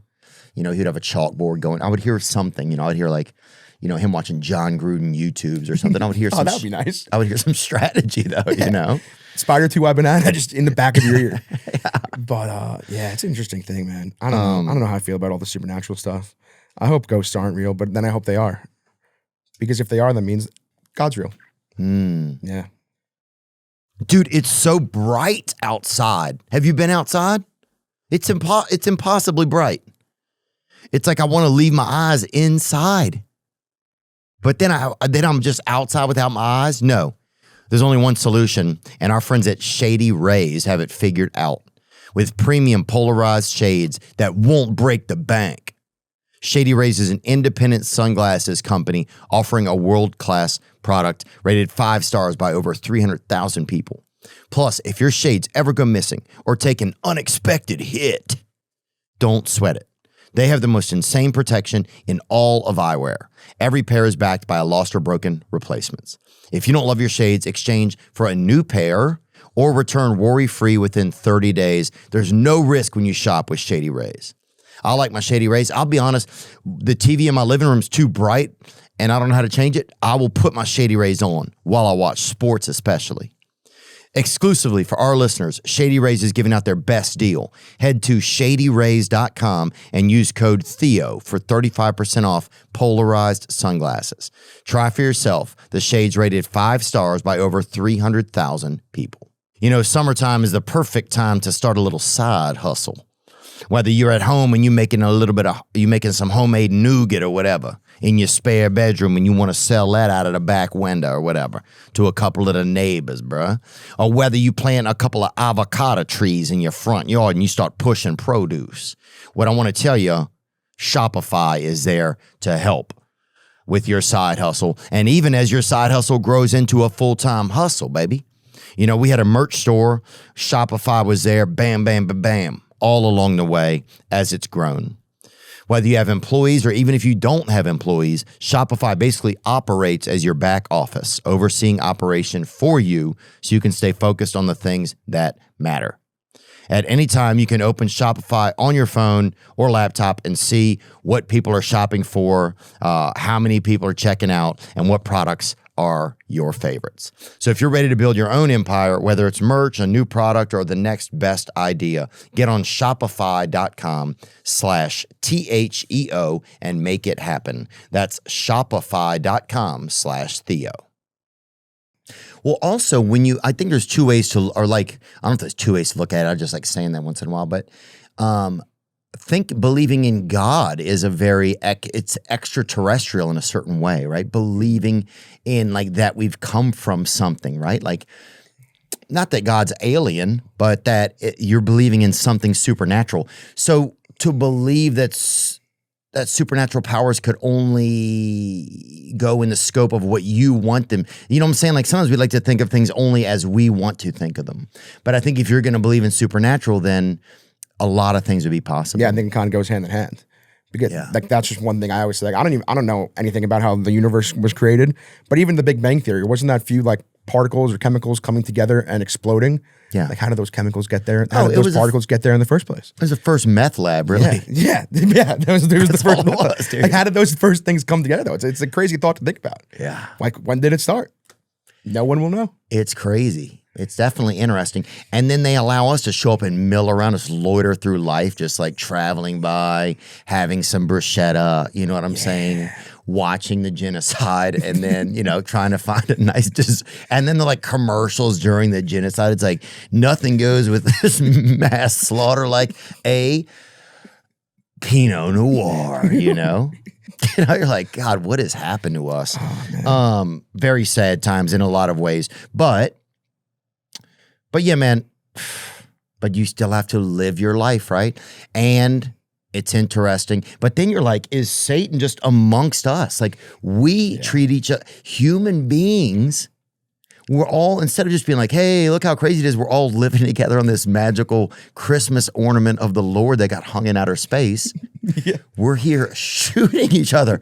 Like imagine if you saw a Christmas tree and you see a beautiful ornament. It's the most beautiful ornament there is. And you go and you look really close, right? Like you zoom in like you do in like a Google Maps for a Christmas ornament, the most beautiful one that exists. It's like a diamond in the sky. And you look at it and you're like, holy shit, they are gunning each other down on this fucking thing. Stop that. Yeah. You're like, why? This is supposed to be an ornament. It's supposed to be. There's no bad things that happen in snow globes. Yeah. Yeah. And this is it. This is the best snow globe. And it's the best. I feel like we can do better in this snow globe, man. I really believe that. Let's talk about, I do want to, one thing that really struck me over the weekend, man, besides your kindness and sincerity to everyone, was the hash brown you mentioned at the Wynn. Oh, buddy, that was something. We came down for breakfast Saturday morning. Yeah. And we had a hash brown down there at a restaurant. It was called Tableau, I think. Was It the name is? of the restaurant, Tableau. Let's see if you can bring up a photo of the hash brown. It was like a little baby hash brown too. It wasn't big at all, but it was thick. And I've been doing this a lot when I'm traveling. I've just been waking up, going to like a diner, hotel, bar, and just getting 2 eggs, sunny side up, toast, bacon, easy, boom. This came with a hash brown, and that was a damn good hash brown. It was this big. It wasn't even large, but it was so creamy. Yeah. It was perfect. It was fantastic. That's one of my favorite things. Is a nice just breakfast hash brown as well. Yeah, the inside tasted like it had kind of almost been cooked in a sauna in a way. Yeah, it was very perfect. It had a light. What was the spice now? Yeah, bring it up. Let's get that. Let's see that. Yeah, I don't even know if it's like if it's on the menu by itself. It may just be coming with the. I think that was the menu. Just go down. Yeah, because I just got the it was 3 eggs any kind. I think it was Tableau breakfast is what I got. They don't even give. Yeah, okay, that's what it is. Tableau potato. Ooh, the tableau potato. That must be what they call it. They don't even call it a hash brown because it's too classy to be a hash brown. It's just a tableau potato. And boy, was that a hash brown. It was a hash brown. There they are. Is that it? Yeah. It was, it was definitely, man. And it had, I don't know if it had a rosemary or a slight chive. Just like a chive had wandered through and just left a few footprints. Nothing heavy. Yeah, that thing was classy. I like that place to stay at. It was that's I think clearly I could say the best hotel in Vegas. You think so? The Wynn and the Encore are both awesome. I love both. I mean, I'm not. It's not that I really need much to like a hotel. Yeah. Like I like the Resorts World there. The Resorts World is great. Resorts World's like its own little city. They got everything in there. They got great restaurants, casino, bar, concert venue. But I've been coming around on Vegas kind of. I think it's okay. I used to hate it. Now I'm coming around on it. Yeah. Oh, I mean, I think it's, if you can, if the right things happen and if you can use it for good, then I think it's perfect. Biggest mistake people think about Vegas is they think it's like here, where you could just go on Broadway and there's 100 bars and you could just walk into one and say, oh, I don't like this one, I'm going to walk into the next one. Vegas, it's so spread out. Yeah. The hotels you think the Strip, you think everything's next to each other. It's so goddamn spread out. Like me and my buddies did a bachelor party there 2 years ago and I was the best man, so I had to run it. You know when they say like Nashville ain't ready, Vegas ain't ready? Vegas could not have been any more prepared. They knew what they were doing. They kicked our ass. It's tough. It's tough to do this whole plan, especially when you're roaming around with 15 guys. That's impossible. Yeah, like thank you to Alex and Drew. They let me bring in the Chainsmokers. Let me bring 15 Italian men to one of their shows, and that was the highlight of the weekend. But you can't bring 15 guys anywhere. I don't see I've seen that kind of troop support since World War II. I know. It was, and the Italians were on the losing side of that too. It was a bad loss. It was a bad weekend, but that was the highlight of the weekend. They did let us bring 15 dudes. Very kind. That's kindred activity right there. I mean, that's one of the worst asks you could possibly ask somebody. Hey, do you mind if me, who we're not even that close, come and bring 15 guys and bring 15 dudes? That's 0 boobs and just 15 penises. Oh man, that's like a fucking. It's not even like we said, oh, it's like 15 of us. We're bringing like 5 chicks with us. It's just 15 guys. Yeah. Oh, it's just a Dago invasion or whatever they call it. Yeah, exactly. We stormed the beaches. Yeah, just like storming the beaches of a fucking Buca de Beppa, That's what it is, dude. That's the Dago invasion. Can you say Dago or not? It's bad. I mean, we can bleep it out. Mind. No, say Dago. I'm not going to say it. I'm 75% Italian. I'm giving you Dago. You are? Yeah, you get Dago, Wap, Guinea. What's that one other one? Dago, Wap it like it's hot. Have you seen that video? No. Is that an Italian video? It's somebody. Yeah, it's an Italian person who accidentally burned their hands on a castle and they just dropped it. No, Guido's a huge one. That's the classic. Oh yeah, Guido's not even real. Guido's whatever. But like Jersey Shore 2009, that was when Guido came in. Yeah. But Guido, Wap, Dago, Guinea. Yeah. You have it. I'm giving you the D word. Oh, okay. Dude, I was at a show the other night. Some black guy gave me an N-word card. Oh, really? Yeah. It had my name on it and everything. He filled it out for me. It was cool. But I'm like, dude, where do you want me to use this? I mean, yeah, maybe at a Buc-ee's or something, but like, I don't think you can just use this anywhere. So I don't know. I saved it. I'm gonna show it to somebody and see what they think. But I'm not just gonna make any choices. I'm gonna talk to my neighbors about it. Love that. Yeah, that's something. I think you got to like when you get a new apartment or something, and they gotta get they call for references. You got to get at least 5 references. Oh yeah, definitely, dude. You can't be one guy. No, I'm gonna have to get Drewski to sign the back of it or something. Sign, yeah, somebody. Dude, I do want to talk about this. I was thinking about was the perfect peanut butter and jelly. Ooh. I was thinking about that. I will say I don't have too much experience in the peanut butter and jelly game. Did I your do parents love make 'em? Uncrustables. Not really. You like Uncrustable. I'm honestly, this may sound crazy. I do consider peanut butter and jelly sweet. Like I'm more of a savory guy. I really am. I don't, like I was saying, I've just been getting into the jams. I was never really the biggest peanut butter and jelly guy. Like maybe brought it to lunch at school a few times. My big lunch growing up was like ham and cheese. I've actually been dying for a good just classic ham and cheese sandwich. Yeah. Ham and cheese, a little mustard. Ooh, yeah. Or roast beef. I used to do roast beef a lot, but then by like Wednesday it was gray. So you get roast beef for the week. Monday, fantastic, and then it just dwindles as the day goes by. Roast beef gives up fast, you know? I love roast beef though. It's one of my favorite things. Me and my dad sometimes will just go to our local deli and get like a pound of roast beef and bread and just make our own sandwiches and a ball of fresh mozzarella. Oh. Fantastic. Fresh mozzarella, salt, pepper, mayo, boom. Maybe some hot peppers if I'm feeling spicy. God, dude, yeah. I think I want to be. I want to like. Sometimes it's like I just got to get more engaged with my life. It's like, you know, I eat only 2 things every day mostly. Yeah, you were telling us that the other day. What was it again? I eat a smoothie that's pretty good, and then I also do a quesadilla, almond flour quesadillas. There's these almond flour quesadillas that I really like. It's just like simple ingredients, nothing. And then cheese on there. It's that fake cheese, like the Mexican shredded cheese or something, you know? And it's like plywood or something. It's not even real cheese or whatever, you know? I mean, a lot of Mexican people will even use it as a construction, as like a some sort of a base in a construction mix, that's right? Like it's definitely like, it's a polymer or whatever it's called, you know? Anyway, I'll put that, and then I'll have some ground beef I cooked up, and then another layer of cheese, a little bit of sea salt, another almond quesadilla thing. Nice. I hope that becomes like the McConaughey sandwich. Remember that clip? That went crazy a few months ago. McConaughey was on Two Bears, I think, talking about how he makes a tuna salad, and it just went crazy. Everyone was making the McConaughey tuna salad. God, yeah, no, I haven't. Yeah, I just want to up my game and get some better recipes. Maybe I would like to. Maybe I'll get a wife that likes to cook, or a girlfriend that really likes to cook and can take me down some different roads like that. You know, like a motherly type of girlfriend that's, you know, just like who likes to cook and watch, and our whole family can eat together or whatever. But, peanut butter and jelly. This is what my grandmother used to do this. And she didn't like me, but I do remember she made this for me a couple times. At least she made that. She would take a piece of bread, and I like wheat bread if I ever have to have peanut butter and jelly. Because white bread just got, something happened to it. The basic white bread, bunny bread or whatever, it just like, it's better when you're younger, I think. I've never done the wheat on peanut butter and jelly. I feel like if you're going for PB&J, you should just go for the white, because wheat's supposed to be healthier for you, right? It's just brown white bread. Yeah, I remember some of the healthy kids in school used to have the wheat bread, and I was like, these fucking.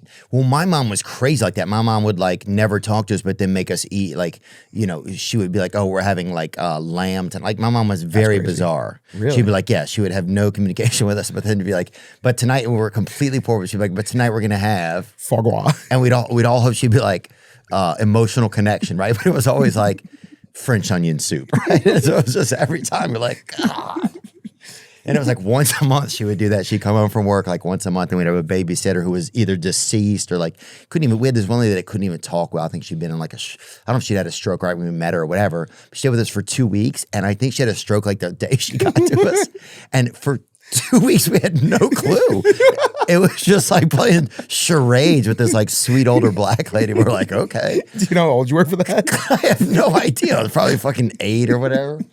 Anyway, but my mom, yeah, that's how she was. She would like not talk to us, but then she would like get us together, and she'd be like, and we'd have all these issues or like desperate need for affection. And she'd be like, but tonight, split pea soup with ham. And we'd be nice. Like, yes. Yeah, so using the food to bond. Yeah, my parents have done that too. Yeah.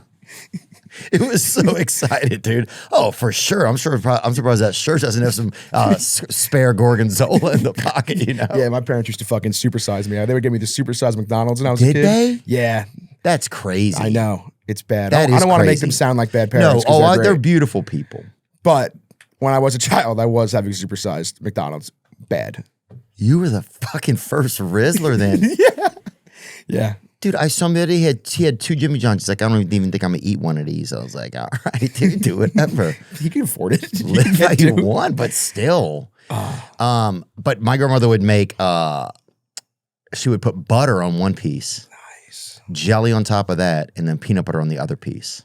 So one piece had butter, just spread butter base, and then jelly, and that was for some reason so good. Beautiful. It's already good, and then you add in some butter, and butter's welcome at any party. Yeah, and it was Butter's it was like welcome at any normal, real salted butter, like regular ass butter. Oh, that sounds so good. Not like that stuff. It's like I can't believe it's not. The margarine. Yeah. Because even that's what I've been saying. Like when I've been having the jam at these restaurants, I've been doing butter down first and then the jelly, and it's good. Butter's just. I wish butter was 0 calories. That would make my life a lot easier. But butter, I always say, if I could do a 0 calorie food, it would be rice. If I could make rice 0 calories, I would be pretty hot. Is it high calorie as rice? It's not high calories. Like it's supposed to be good for you, but I could it's not like it's horrible for you. But I could like eat chicken and rice every meal if I could. I love chicken and rice. Yeah. And then if it's just grilled chicken and the rice, I think people consider rice remotely healthy though, because all these skinny people in the city are eating grain bowls and stuff. That's a good point. It says right here, while a cup of cooked long grain white rice has around 205 calories, a cup of cooked white rice typically contains around 205 to 242 calories. Yeah. Brown rice doesn't really have that much difference. No, and in people calories. think it's so much healthier. That's a little life hack I do at Chipotle. I ask them for both rices, and then you get like double the amount of rice. And they do that? Yeah. Wow. That's one thing I popped in my brain one day. That's real good. I love basmati rice too. They just said that. There's this place in New York, Halal Guys. You ever had that? It's actually nationwide now. I bet there's one here. But, Basmati, I'm going to be up there next week. yeah. What are you doing in New York? We got some podcasts up there next week. Cool. So- What days? Hey, I'll be around. You will? Hey, if you want to I want to get dinner in a nice Italian restaurant one night, we should. Dude, I'd love it. Monday or Tuesday? Yeah. I literally, wait, this Monday and Tuesday? Yeah. Shouldn't be gone. We have a Sunday in Charlotte. Oh. We're leaving on Monday. That makes me sad. I literally Caleb just came and stayed with me and my family for 2 days in my childhood home, and I brought him to my favorite restaurant, and he loved it. And it's called Halal Guys? It's called Luigi's. Luigi's. Yeah. And it's in Long Island? It's in New Hyde Park. It's right on the border of Queens and Long Island. So it's not too far from the city. It's probably like an hour, 45 minutes from the city, but it's right on the border of Queens and Long Island. And yeah, I bought like 9 of my friends, my parents and Caleb. We went a few weeks ago. It's great. Oh, we owe them a visit then. I'd love to go there sometime. Dude, I went to this place the other day after one of the UFC fights, and I'm kind of, or after the UFC fights, Joe Rogan invited me to go to dinner, right? So I'm like, oh yeah, So I got to go, and I'm definitely name dropping, but it was just exciting. And John Anik and DC Daniel Cormier were there. No way. I saw Rogan post a picture of it, actually. There's guys there. Yes. There was a place called Gaetano's. It was like in Henderson. I love the name of Italian places not in New York. There you just go. name like Gaetano's or Paisans or New York Pizza. And Dean Thomas, and the guy Nick, I think, was the owner of it. Dude, they gave me a ravioli. Yeah. It was just like it was like a shingle from the gods, brother. Yeah. Like a shingle fell off a roof of a home of one of the gods, a summer home, and just traveled through a cloud of sauce and landed right in my jaw, brother. Oh my God. The way you're talking, dude, you're very good actually at talking about food. Really? Yeah. Like the way you were explaining that hash brown, that potato the other day at breakfast, I remember telling you at breakfast, you're good at explaining food. Really? Yeah. Thanks, man. You're very good at explaining food. Ravioli, which is a nice little piece of cloud heaven. I like a good lobster ravioli. That gets me going too. I don't even know what was in this. There could have been anything. They could have had ground up pieces of my sister in there. I still would have loved it. It was just so good. It was so fucking good. It was so good. I couldn't even talk right after. I couldn't even tell the guy how good it was. I just suddenly I was like my babysitter when I was young, just at the bottom of the stairs, just yelling loud single syllables because blood wasn't going in my brain. Oh man. Oh, it's very stroke victim ravioli. Did they just bring out stuff? They brought out a few things. Well, Rogan had been there over the years, and he loved this place, right? So he's like, I want to take you to this place. And that's the Italian in Joe. Like, I do realize that. Like, anytime I've been at dinner with him, he's always the one, like, try that. Like, that shit never leaves a real Italian dude. No, that's my favorite. I love forcing people to eat food that they enjoy. It's a nice thing. Yeah. It's fun to see people react in such a way. I love bringing them to places that they normally don't have. I love doing it. And yeah, Rogan is Italian Jersey, I believe. Yeah. Yeah. Actually Boston, maybe Boston, I think. Yeah, I think he grew up in Boston. I know he did comedy in Boston. I'm pretty sure he grew up in Boston. But yeah, like it's just fun. Like I'm sure his reaction was great to you having that lovely pillow of ravioli. But there'd be times like if I'd be at dinner with him, I'd be almost like scared, didn't know, because it's like those guys are like the UFC comedy. I mean, they're like the dream team, probably like the greatest guys since like Brent Musburger and whoever else that guy, Jim Valvan, whoever like or Dick Ensberg, whoever some of those guys are. I don't know. Jim Valvano is a basketball coach. Yeah. Stud though. From the neighborhood I'm from in Queens. Really? Yeah, Corona, Queens. He's from Corona, Queens. But who the great frick Jimmy V.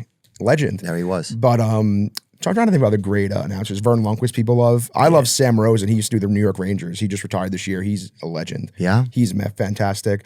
Who are some other classics?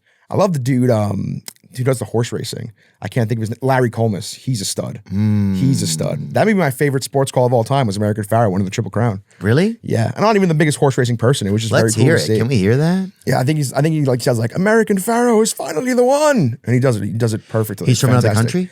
I think he's from America. I would guess. Yeah. I hope he's all right. He's awesome. He's great. 37-year wait is over.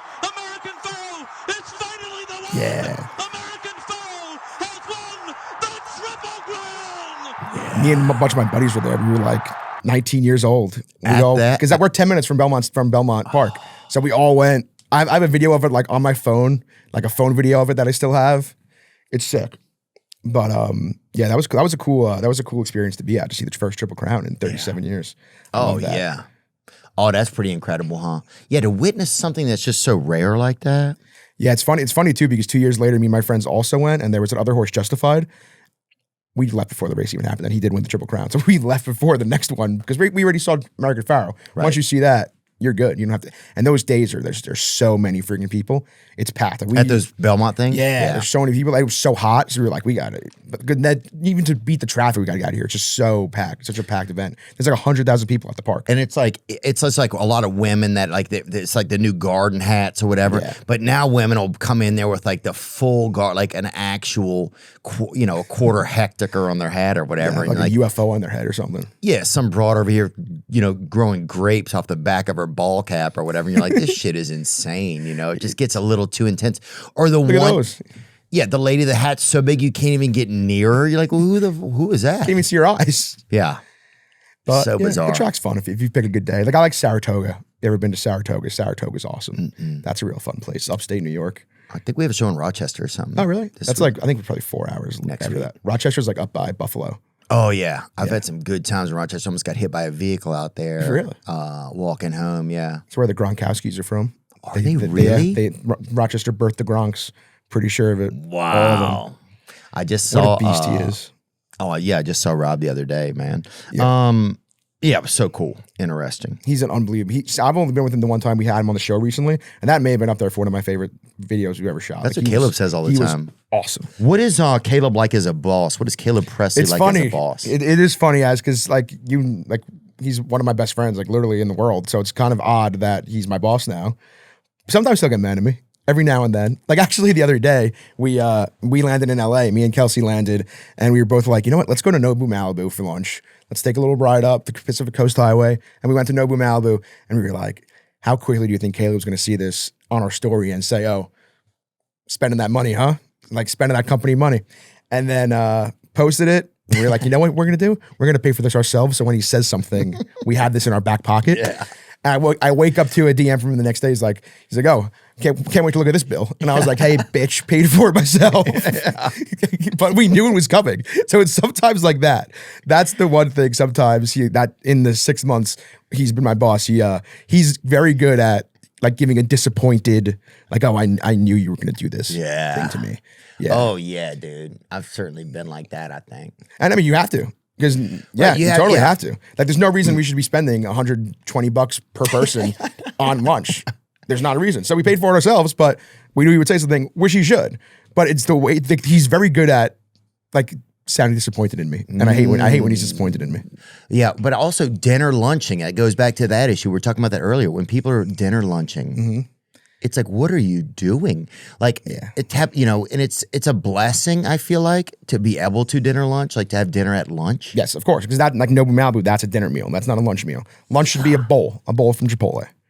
But and we did it, and he immediately got on us. Not immediately, but that next night. Yeah, well, it's his job. If he's fucking has to look at the books, he's like, we're not paying a $400 lunch. For the record, great boss. Big fan of your work, Caleb. Thank you. Oh, yeah. I owe that man my life. I always say that. Oh, well, yeah, dude. You always, he's But, the best, man. He really is the best. He's one of the most entertaining guys. There he is right there, disappointed. He really is one of the best people in the world. I love Another him. good man lost to drugs. Bizzle right on his thing, man. I think that was what Antonio Brown named the Cracker of the Year. He was very jacked up on that. Oh, I love that, dude. Yeah. I love that. That's a great time. That got him hyped up. But he's the best. I mean, seeing him, even just in person, the way he just talks normally, he's just so fucking funny. Oh, so entertaining. He's so man. unbelievable. Like when I brought him to my house, he just kept telling me I was unconsensually Italianing him. He thinks of the most creative ways to communicate, right? It's like he almost makes everything in like this fun puzzle kind of, right? I think it's both pretty of you fascinating. do. Like when I was sitting at breakfast the other day with you two, I'm like, what am I doing at this table with these two people? They're too funny. He is exceptional. And that's sweet of you to say, man, he is exceptional to be around. Every time I get around him, I'm like, fuck, I wish I could do whatever And he truly, does. I would probably say one of my favorite people to just hang with. He's such a great hang. He's the best. And I think that is, I tell my mom this, I tell my friends this. I think the best compliment one could get is, oh, that guy's a good hang. And Caleb's great. One of the best hangs. Yeah. He's the man. Big fan of his work. And I think he's one of the funniest people in the world. So yeah, he's on my funny You're going to keep your job. You guys are a tandem. Well, look, I will ask this. You've eaten a lot of ice creams over the years. Is that true? I have been whipped creaming recently. I don't know if I should say this to the masses, but in order to hopefully stay in shape, I've been doing whipped cream recently. In the bowl? Yeah, I've been putting whipped cream in. On Sunday Conversation, more whipped cream than ice cream? Recently, I've been doing some whipped cream, yeah, because it's 2 tablespoons of whipped cream is 15 calories. And if I'm doing ice cream, I'm probably banging out like 2 pints. And that's like 1,200 calories and so much fat. It's horrible. Yeah, it's sure. Like if I'm doing a big bowl and it's like 2 pints of like Ben and Jerry's, it's a lot of food. That's a crazy amount of sugar. And if it's in front of me, I'm gonna eat it. So I need to put whipped cream in the bowl. Yeah. Because if I'm sitting there for 45 minutes, I'm gonna eat it. So I've been trying to do whipped cream. Yeah. And hopefully it has not ruined the product of the show. I don't think it has. I don't think so. I think that makes sense. It's like, dude, you can't just be ODing over there. Yeah, you can't have so much sugar that your eyes won't open far. And ice cream, I've learned eating ice cream. It's weird. It's so much food, but it doesn't fill you up. Like I'll be hungry right after we're done too. And so it's basically just an extra 1,200 calories in the day for like not even like, well, what a dinner after, and I'll just eat at dinner. It's a good point. Yeah. Yeah. Well, sugar doesn't really fill you up a lot of times. I feel like, especially, dude, you know what I had the other day, and we actually did do a commercial for them. I think at one point it was these masa chips, MASA. Did you get some of those, Trevin? Yeah, I like them. I liked them too, man. They're not cooked with seed oils. It's kind of like just like more of like a tangible chip. Yeah. Ooh. Seed oil free tortilla chips. And at first I was like, oh, they're kind of like a hearty chip. But then I had a couple, I'm like, oh, it kind of fills you up a little. It just doesn't feel like this addictive thing where you're just eating like 2,000 chips. Yeah. Sometimes you open a bag of chips and it's just like every chip, it just has just enough nicotine on it or whatever to get you to the next Some chip, stuff dude. just gets you, dude. Like a French onion dip. If I have one dip of French onion dip, I'll sit there and eat it. Really? I love French onion dip. I would never go near a French onion Really? dip. Always scared me. Didn't understand it. On like a Super Bowl party, like now I don't even let myself have one because if I have one, I'm in for 100. It's French onion dip gets me big time. There's some things I still get perverted over food wise, and I don't think I've ever had this packaged French onion dip. Yeah, I don't. Yeah, anything like those like cheese dips, all that kind of stuff for like at parties, those middle things in the middle. The finger foods. Yeah, that stuff always kind of creeped me out. But the sandwiches that had the perfect amount of little mayonnaise, a little triangular, those ham on the white bread, those bitches were good. This might be just a food podcast now. We're just talking food all day, and I love it. It's fine, dude. Food's the best. Well, it's never. Well, they had those kids, the foodie boys. Oh, the MD Foodie Boys, they were legendary. I'm happy they're popping off enjoying their food, Yeah, and it's fun to be that age and just have something unique like that happen in your life for everybody. Like, maybe they're not athletes and maybe this is their sport. Yeah, that's cool too. On the left there, it says they're with the Baltimore Ravens. I know they're MD Foodie Boys. That must be cool. Doing stuff at the Ravens facility. Good for them. For sure. Oh yeah, Chubb Perm delivering a speech. Oh, it's Perm. That's what that comment says. Chubb Perm, I think. Yeah. I didn't know their names. That's cool. Like getting to go to the Ravens facility and everything. If you're One a of 'em I Baltimore think is- person. Oh, yeah. Oh, that's got to be fun, dude. Get to go to Ravens facility. Just anything to get you in out of the fentanyl streets over there. You know what I'm saying? Any safe place to hide over there. Their mascot should be like the fentanyl bird or whatever. And he's just fucking Doing the fucking finny. Oh man, what's one thing that you like when you did it? That a cool experience you've had that you said, "Wow, the child version of me would absolutely go crazy for this right now." Oh man, I think. Oh, I got to do the 7th inning stretch at the Cubs game. Oh really? That's awesome. That's cool. That was pretty crazy That's because it cool. happened so fast, and it was supposed to be a nice day, and then cold weather came in, and it was raining and stuff. So it was kind of like a, and then I was nervous, and we'd had a late show the night before, and then we just got into town, and then the game got postponed by like 2 hours. Just a lot of like little things. Just keep pushing it back. Yeah, but then they're like, they kept pushing it back, and that was the time I was going to be able to go get a nap in or try and get to a gym or something to kind of get ready for the show that night. But that was it. That's cool. I would have been absolutely terrified doing this. Like I don't even know how you like. Do you get nervous or something like that? Because you're a performer, obviously. So do you still get you still freak you out? Yes. The 2-hour delay would have killed me. Then I would have been terrified. It was terrifying. So I'm like, well, what do I do right now? Then I was like, well, I'll just go home and take a nap now. And then we got back, barely made it up the stairs to get in there and sing it. You realize, first of all, right when you're about to do this, it's not a song. It's kind of just like a poem. Oh, take me out to the ball game. Yeah. Take me out to the ball game. Take me to the ball. A 1, a 2, a 3. Take me out to the ball.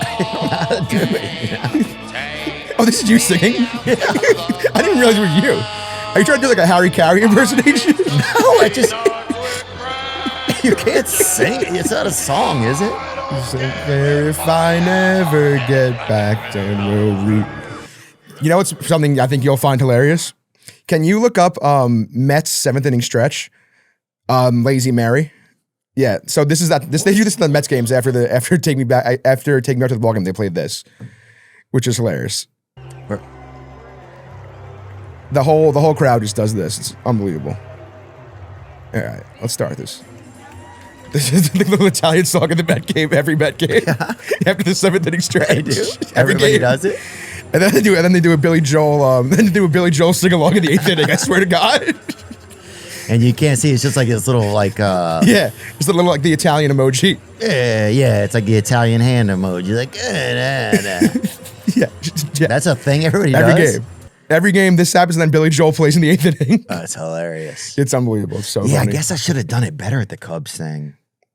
I would have tried to just do a Harry Carey impression. I feel like that's all it would have been. But then you're like, I don't know. There's so many little things going through your head, and then you realize, okay, it's on, and now these people can hear me, and you're like, because you can't be like, take me out to the ball game. You know what I'm saying? It's not a song. It's a slow song. You have to like almost speak in slow motion, like take me out to the. You can't just kind of take me out to the ball game. You gotta say take. It's weird. Let me buy you a drink. T-Pain should do that. Yeah, Yes. You can't, you know what I'm saying? If somebody did T-Pain like that, you're like, what do you know? It makes it a poem. T-Pain should redo Take Me Out to the Ball Game. He's a We stud. in the bed like, whoa. Yeah, it's just, so it was just like a lot of learning on the fly, and then you're just grateful to be there, and you don't want to mess up, like, you don't want to do something that's like gonna disrespect the culture, you know? Definitely. And that's a big culture. Cubs flying baseball in the Chicago. dog, dude. It's beautiful. That's one of the best vibes you could possibly get. A good day game, Chicago Cubs. It's fantastic. It's so awesome. I used to go, my grandfather was a big Cubs fan, and he'd watch all the games, you know, and he was smoking, and then he had to get his toes cut off or whatever. But we knew all the players, dude. So you consider yourself a Cubs fan?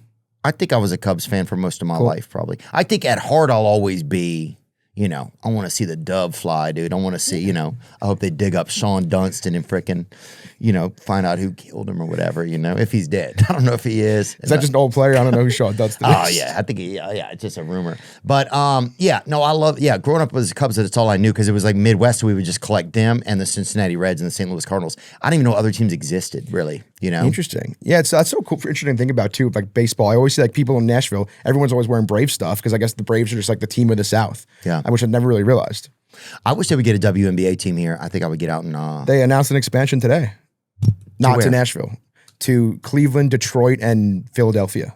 Ooh. But literally today they announced that. And me and my friends were saying they should bring one to Nashville. I think this is the spot to do it. Yeah. Nashville would be awesome. But yeah, I saw actually today Sophie Cunningham said, she just came out and said, I don't think anyone's going to be excited about Detroit and Cleveland. But those are the three coming. Yeah, I'm curious to see how much they'll like that. I don't know. I would have picked Nashville as one of the places that I would have picked. I would, if I had enough money, I would like to even invest in something like that. But then that's also kind of crazy. I could just be, I could just be too big of a Caitlin Clark, Aaliyah Boston fan. So maybe it'll just be an Indiana Fever fan from afar. Yeah, hey, we're champs this year, baby. New York Liberty. Y'all are? Our first championship ever. Won last year. Oh, last year? Yeah. Oh, yeah. Stewie in the streets, Stewie's dude. Beast, Ionescu. That was so sick. I used to go to Liberty games a lot. Dude, Did you? yeah. I remember there was one time, I don't even think anyone knows this happened. One time the Liberty in like 2008 or something played a basketball game in the Arthur Ashe Tennis Stadium, and I went to it. Wow. Yeah, because my uncle used to work at the post office. He would like run the group sales for the post office, so we would always get tickets and everything, like for Ranger games. I'm a big Ranger hockey fan, so I love the Rangers, so that's how we would go to our Ranger games. But then he got tickets to this, and they played in our tennis arena where they do the U.S. Open. Oh, it's so cool. And I went to that. I used to go to, I love Tina Charles. Tina Charles was awesome. She was a beast. And I used to go to Liberty games a lot.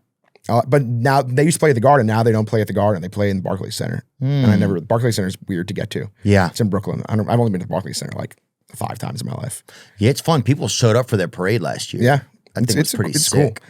Yeah, I love watching. I'm just such a Fever fan. I've gotten into like some of the other teams, I like the Valkyries are the expansion team this year. They're doing well. The Aces have kind of struggled. So I think it's an exciting time in the league. Caitlin Clark's kind of been in and out this year, though. So she hasn't, I think their team is, right at 500 right now. They have a game tonight.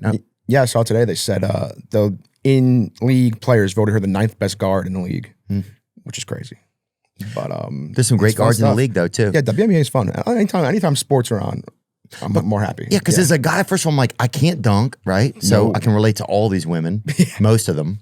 And if they can, I'm even like, get him out of here. You know what I'm saying? Like, so that kind of is a little bit much. It's fun. I've always liked that. I like college basketball. It's fun to watch. I like the women's college basketball too. I like watching Kayla. I mean, another thing that I love about her, she's also, whether she's, even while she's playing, she's also kind of coaching. Like, she's just like on a couple different levels. She's so competitive. And I love Aaliyah Boston. She's like one of my favorite players.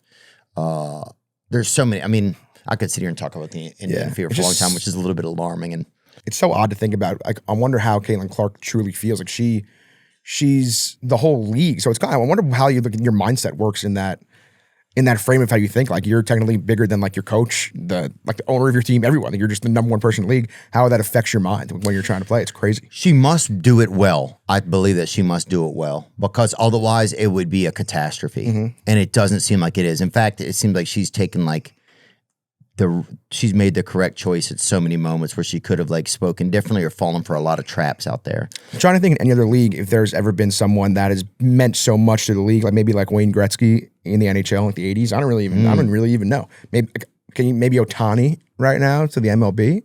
It's interesting. Yeah, who's meant so much? Maybe Joey Chestnut. Yes, if we're counting Joey Chestnut, that is the answer. You know what I'm saying? Or like, he was out last year. He didn't even do it last year. Probably no one watched because he's trying to deal with like a vegan hot dog company, so they kicked him out. Well, it was like Live Golf. He went and played in Saudi Arabia. He took that vegan money. Yeah, dude. And first of all, eating pork in a Muslim country, I think doesn't even go over well. But he's back to Tiger. That's speaking of Live money. Tiger is obviously a big one. Oh, there you go. This year is extra special. Also, this will be a 4th of July episode, man. Have you ever been to watch him? No, never in person. I've never seen him in person. I would love to. I mean, he's a legend. He's a beast. But it's like going to that, like on 4th of July, I can never imagine going to Coney Island on 4th of July. Like, it's like an hour away from me. That just ruins the day for me. Yeah. That's like thinking about, like, oh, have you ever been to the Thanksgiving Day parade? Like, it's an hour away. I'm on Long Island. I'm not going to go ruin my Thanksgiving going to that parade. I don't know how people do it. Right. What do you, just to see balloons? I think, and the weather has not been good for that recently, I feel like. But I think getting to go to, I mean, I guess, what do you go see? I mean, I guess maybe the kids want to go see it. Maybe you've been married it long enough. You're like, oh, we'll go watch this honky eat or whatever, you know? Like, I don't know, like, when do you do this? But also to witness a man, does it still seem like these guys are eating, I wonder? Or does it seem like they're just processing? You know what I'm saying? That's what I start to look at. I'm watching, I'm like, are they really eating these things or dipping them in water? They're hiding them in their fucking, you know. Yeah, I almost wish they didn't let them do the water dip. Like right there, we're looking at it. Joey's eating the bread first and then just eating the actual hot dog itself. I would like it if you had to authentically eat the hot dog. Yeah. I feel like that would make it more wholesome. Just make it feel better. Make it feel like it's happening the way it should be. Because this does feel like it's not scientifically right. Yeah, and it doesn't make you want to go have a hot dog. I think if I see, like 20 beautiful hot dogs on a platter, I see that, they got a freaking Polynesian girl there, whatever, Thick Ruby or whatever they call it. They all have these crazy names, They're always like the Beef Viper or something, Oh, yeah. Everyone has, they all have the crazy. Then there's like huge guys, these fat guys. And then the fat guys can't eat as good as poor Joey Chestnut. It's wild. Yeah, there's always the big guy. They just wheel him out there. And like his nickname is like Nougat or whatever. You're like, oh shit, here comes Nougat. And he's like the world champion of raw shrimp. Yeah, it's always, yeah. So everyone's the raw champion. It's something different. Yeah. But this guy ate 40 cans of Pringles, dude.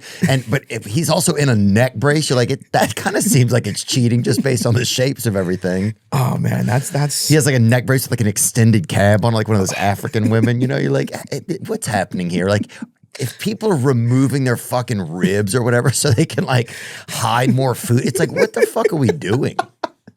It's like what was the Marilyn Manson story?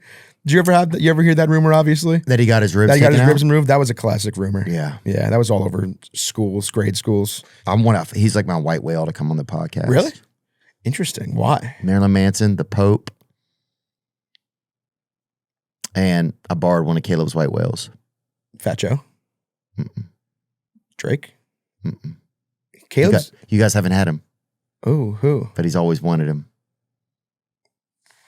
Oh, should I say it? Yep. Beetlejuice. Yeah. Yep. Yeah, Beetlejuice is his number one. We could say it 2 more times and he'd show up. You know what? Beetlejuice. There he is. Yeah.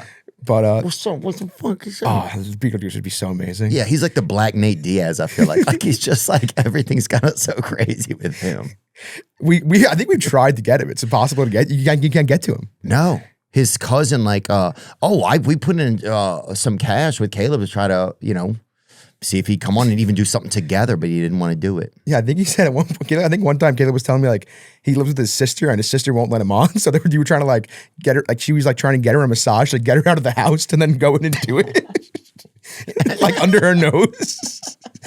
Imagine he wanders up to your bed. You're in bed. He wanders up the side of your bed. You can't even see him. You just hear his voice and see his like little afro at the front because he's so little. I think Lily was trying to sneak into his house while his sister wasn't there to get Beetlejuice on the show. He's only 3'6". He's like, "What are you doing?" He's like, "What are you? What am I doing?" What I'm doing. He's always like, he's the only person who lives in like present and past and future. I forget tense about Beetlejuice at the same time. He's the voice that we need in America right now. You know what I'm saying? He's kind of like the I hate to say this, but he's kind of like the kind of the special Obama, or like the mentally, irregular Obama. He's such a god. He's such a god. Speaking of Howard Stern people, have you ever come across Artie Lang? Have you ever met Artie Lang? Mm-mm. He's a stud. I'm a big fan of his work. Oh, yeah. I haven't heard about him in years. I would like to get to meet him. Yeah. He's one guy that walked by me one time and I was very, very starstruck. Really? Yeah. I've been in the same room with him twice. And I didn't even go. I'm like, when I'm a fan of somebody, I get too scared to even like talk to them. Mm-hmm. I don't even say anything to him. I just let him walk right by me. But he's such a legend. I love him. He has this great movie, Beer League, that came out in like 2006. He made one of my favorite comedies ever, and not many people know about it. It's awesome. What's it called again? It's called Beer League. It's a softball movie. Him and Ralph Macchio, and they're just these dudes in Jersey. They have a softball team. It's like my dad and all his friends loved it. All my friends love it. It's a hilarious movie, and one of my favorites. I love Artie Lang. Wow, that's cool. Have you ever met Howard Stern? No. Yeah, me neither. No. I think he's like still in his basement. Because he stopped doing a show for so long from in person. He was like living in his basement for like 3 years because of COVID. That's wicked. Yeah, this will be for 4th of July. I have to pee really quick. Do you? I wouldn't mind peeing. Okay. Yeah, do you think you had a, and we just peed. We both peed. We did. Penis, dude, I had frickin'. Your penis hurts? Yeah. That may not be good. And you've been doing that. Touch. So, feel bad about that a little bit. Whatever, man. Yeah, how was your, you ever had a great 4th of July that you really like? A great 4th of July? I mean, honestly, this is going to sound sappy, but I love just hanging out with my pals. Like, I got great friends. I love hanging out with them. My best friend Johnny's grandpa used to do a sick 4th of July party every year. And he has like really nice house like, on the water on Long Island. He would get like a professional oyster shucker, like cigar cutters. I think there was a Frank Sinatra impersonator one year. Of course. I'm pretty sure there was one year. And he's got his boat going in there, just hanging out on the water with the boys. Yeah. That's good enough for me. That's a real good day for me. That is a great day. Yeah, some drink right on the water, just some drinks. Like truly, I do think I'm happiest in my life when I'm having a few drinks and just in the water, just floating in the water. It's the greatest. And any 4th of July could do that. It's nice. Just pool, friends, family. Yeah, do you remember when we went to Jimmy John's summer camp last year and we got to just sit in that place? You guys were having some drinks in that circle. Oh, dude, we sat in that thing for like 5 hours. That was so nice, dude. That was like, that's my ideal day. Just sitting in the water is unbelievable. Like, I'm trying to picture how we could even describe it. It was like a disc. It was a disc float, and then in the netting is like where we sit. So it was almost like a aquatic pouch that we were sitting in. Yes. And we just laid in there for 5 hours, like literally all day. And it was fantastic. It's like a kiddie pool that's bigger than that, though. It's like stronger sides, and it'll kind of float around in a lake or something. You that was sit in there. That was also the first time I jet skied was with you. That was very scared. I was very scared. I'm really worried about jet skiing because if I fall off the jet ski, I'm scared I won't be able to get back up. And then I'm just going to be stuck in the lake, which I don't want to do. But that was my first time ever jet skiing. Dang, that's crazy, man. It's a freeing experience, but they go fast. They go real fast. They go first of all, way too fast. Yeah, exactly. And I'm a pussy. Like, I can't do stuff that fast. I'm horrible at that. Like, I'm really scared of falling off the jet ski. So I don't know if I'll do it again this year. I probably will.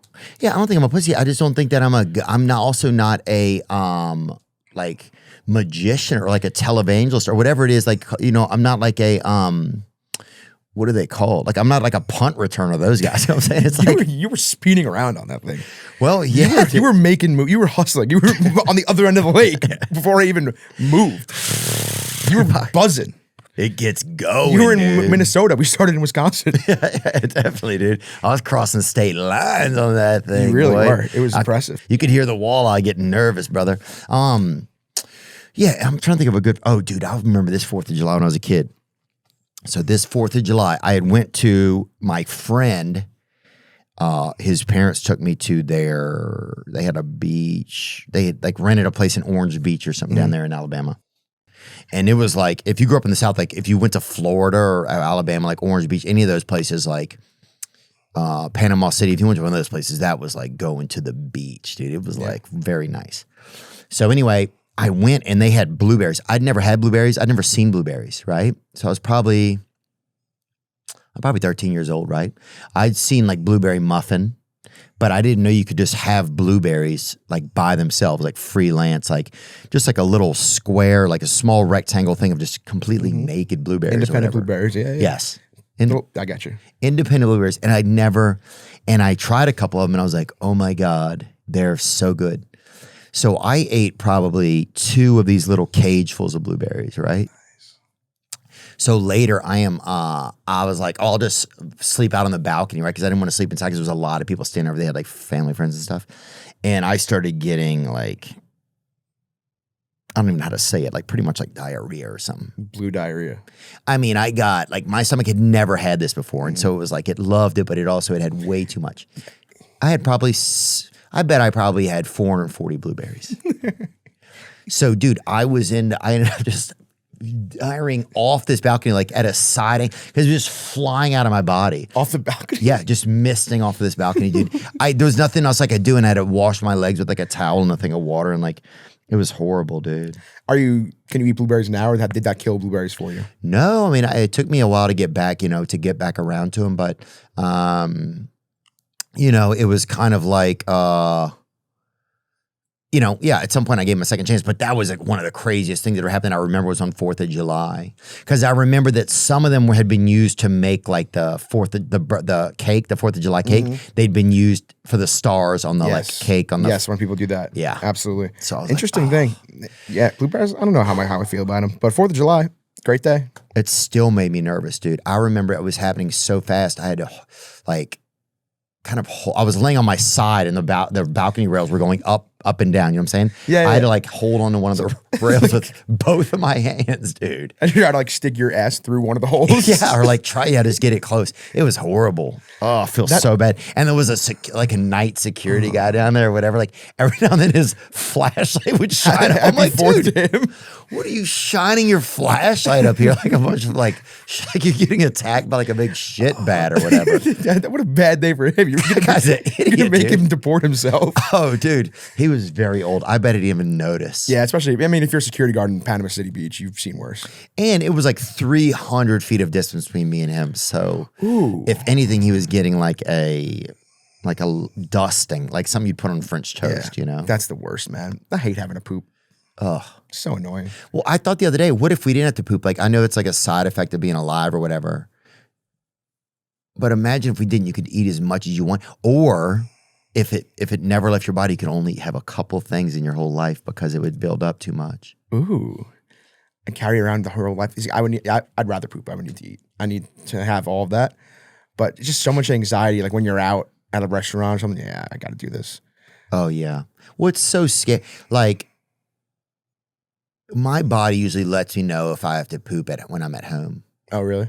I think so. Nice. Like I recently the last few years, I've only become one that can poop in public. I've always been a home pooper. Yeah. But now I've learned to do outside as well. Wow. Yeah. Not outside, but like. And do you remember the restaurant. first place you ever vacationed or whatever? Ooh, first vacation. No, that you took a poop outside, I mean. Oh, I'm not saying outside. I'm just saying like. Oh, yeah, that you took a outside poop the home. outside of the home, right? So I'm taking, the first place you took like a little. I'm always fine with like hotel. I mean, like at like a restaurant, like a gas station. I think it was like a gas station in Alabama. We were doing some sort of road trip for, it was called Barstool versus America. And it was like a 10-city road trip and we were on RV. So literally we had to. So that was when I learned how to do it. It was like, but backwoods Alabama gas station. And it was it was fine. We got through it. You know, not poop shame. No. Yeah, I think especially like you just have to realize that everybody's doing it, you know? You really, really do. But it's kind of crazy that everybody's doing it. I still don't believe it. You know? Thank you. It's crazy. Yeah, it's just as crazy as thinking that 260 million chickens are killed each day. I do like to do it though. It's awesome. But I never think of anyone else doing it, you know? Like maybe one night, me and you were at dinner one night, and let's say, go to the bathroom for 5 minutes. Is he freshening up or is he pooping? Yeah. I don't know.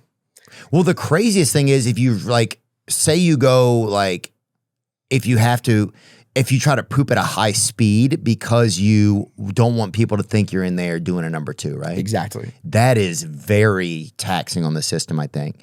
Look that up. Is it even okay to kind of shit at high speed or whatever?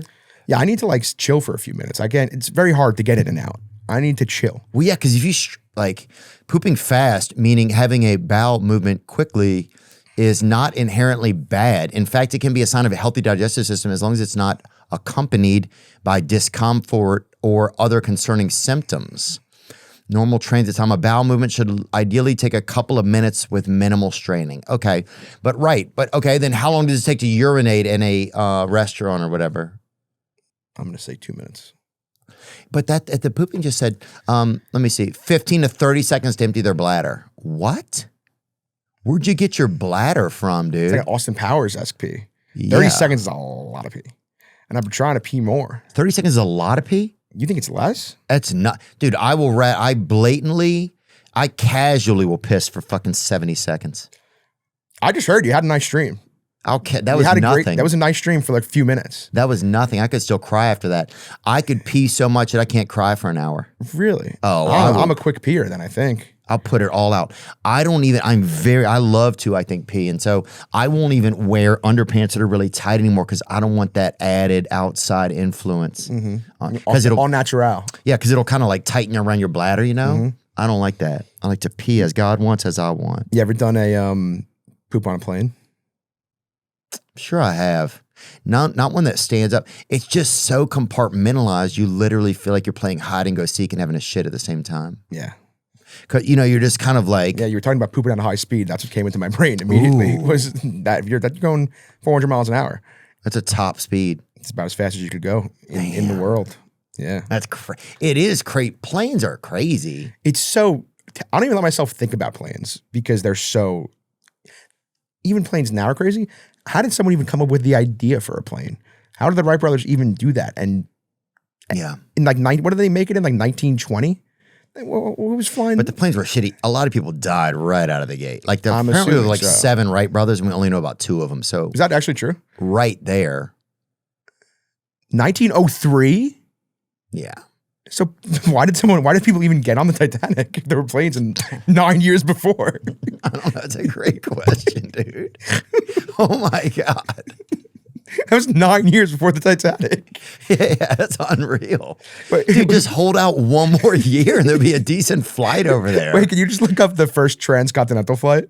Because now I need to see when we finally cross the Probably ocean. flying right above the Titanic, dude. That's so. You know, it's another weird, crazy thing to think about. That, you know, the Hindenburg. That was a blimp that just came here from Germany. They blimped from Germany. 1911. This was before the Titanic.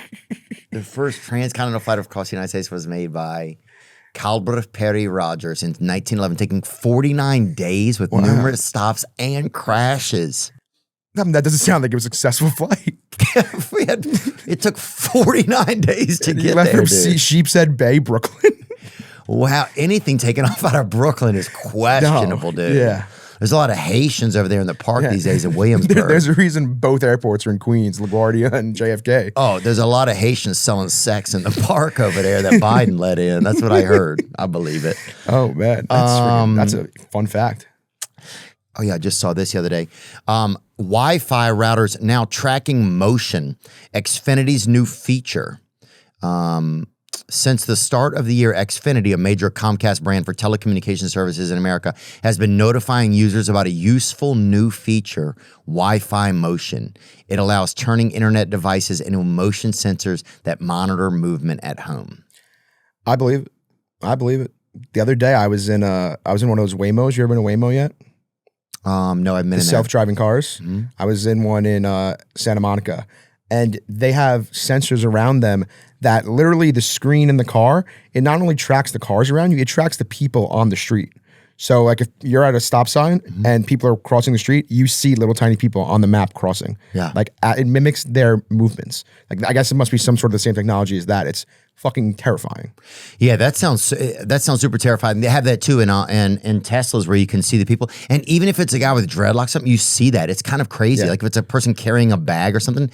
But the idea, like, I guess, what are the concerns about this? It says, how does it sense motion? Wi-Fi signals travel between the router and other devices, and anything between them can disrupt the signal. Wi-Fi signals bounce around, and the sensing area is not a straight line, but an oval between the two devices. So it's like if you pass, like, you know, it'll just be able to know where you are in your home. That seems really scary. I guess it could kind of maybe be good for not health reasons, but if people suddenly die, like if they stop moving out of the blue, maybe they could pick that up. That's a good point. You know, like if someone trips and falls or something, like an old person can't get up, like at least notify, maybe that would be a good thing. But how many people are going to forget this even happens? They probably have it activated already in their homes. Mm-hmm. They don't even know it. And then there's some dude at a call center somewhere outside of Toledo, and he's just watching some hologram lonely dude just jerk off for like this 600th time. He's watching the silhouette just go up and down. I mean, let him have fun. I know, let the boys eat. But and then he streams that to like India or some other country where they, you know, and then you're basically being live streamed. The hologram of you is being live streamed out. It's just like, I don't know, everything's just getting too crazy, dude. Technology. I'm out on it. I'm not a big fan of it. I mean, it's scary. Like we just had to wear these Meta glasses. We wore Meta glasses to the UFC fight. That's what y'all were doing Meta. there. It was great, but the technology on them it's unbelievable what it does. It's crazy. Like they were telling us there's a feature that it could like if you were talking Spanish to me right now, it could translate it in my ear to me. Yeah. That's wild. It's crazy. The stuff that people are making is crazy. I mean, you have a Cybertruck. That must be, you still have that, right? That must be insane. Oh, it's like driving it down. I mean, dude, it's faster than an email sometimes. When you floor that thing, it's like, dude, you feel like literally you could send an email, run, get in it, and drive to a place that you emailed and see if you got there right. And then intercept the email? Yeah. It's crazy. It's something. Yeah, it's like you could fucking land in somebody's inbox before a JPEG, for sure. Yeah, but I think it's all just scary. And there's no protection for us. That's the scariest thing. There's like, I don't think our government wants to protect us at all. Yeah, the AI stuff too.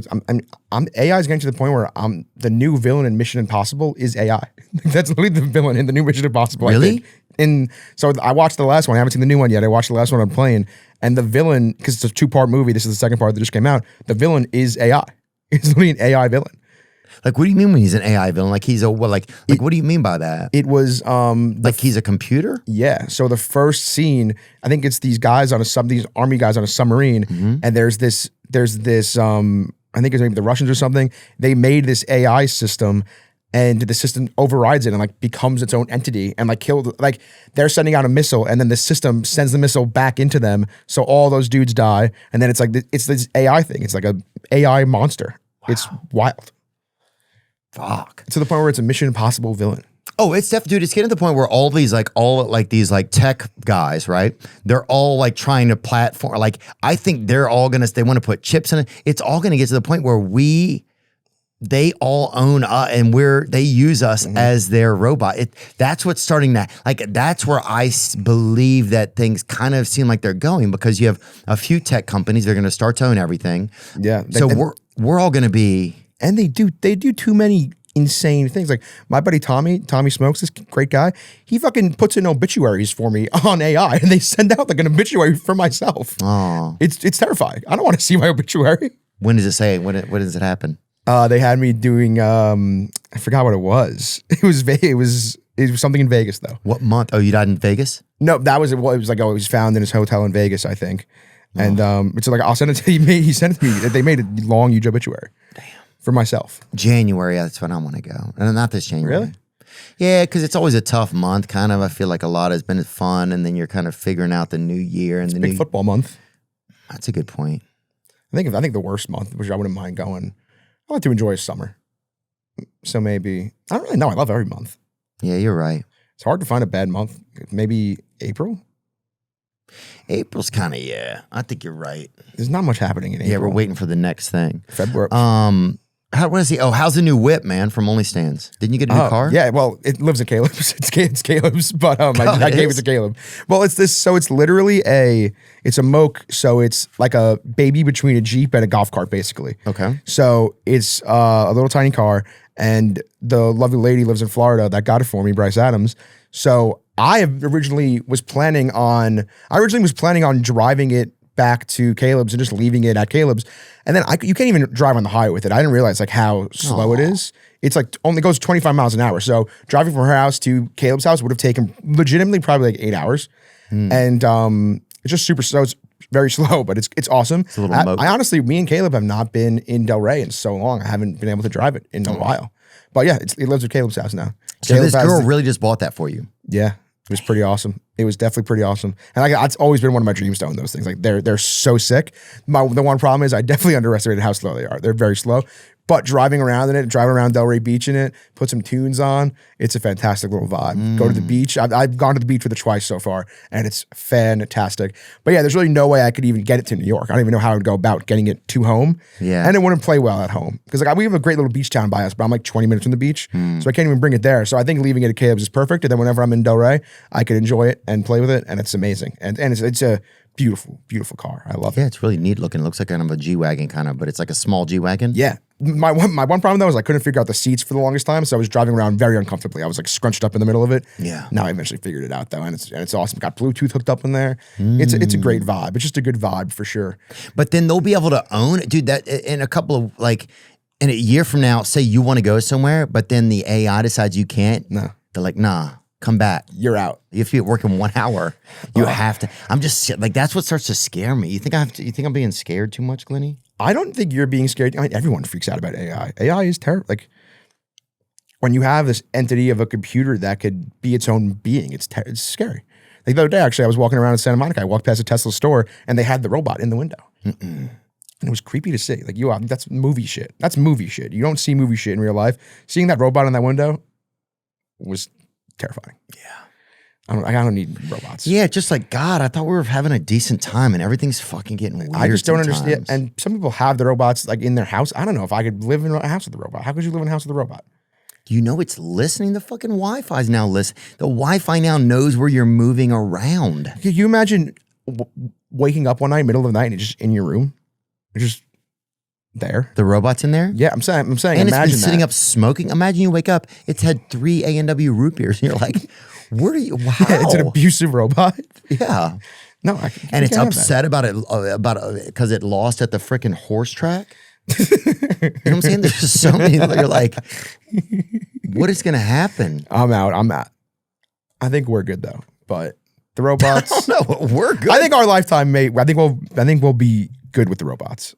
I'm thinking like 200 years down the line, we maybe be like when they're in society, kind of. I'm just scared, man. Even like that Xfinity thing. Say like that they can like know where you're at in your home, right? Just that they know, right? And you're right. If you're an old person, you fall in immediately. I think that's one immediate pro. Right.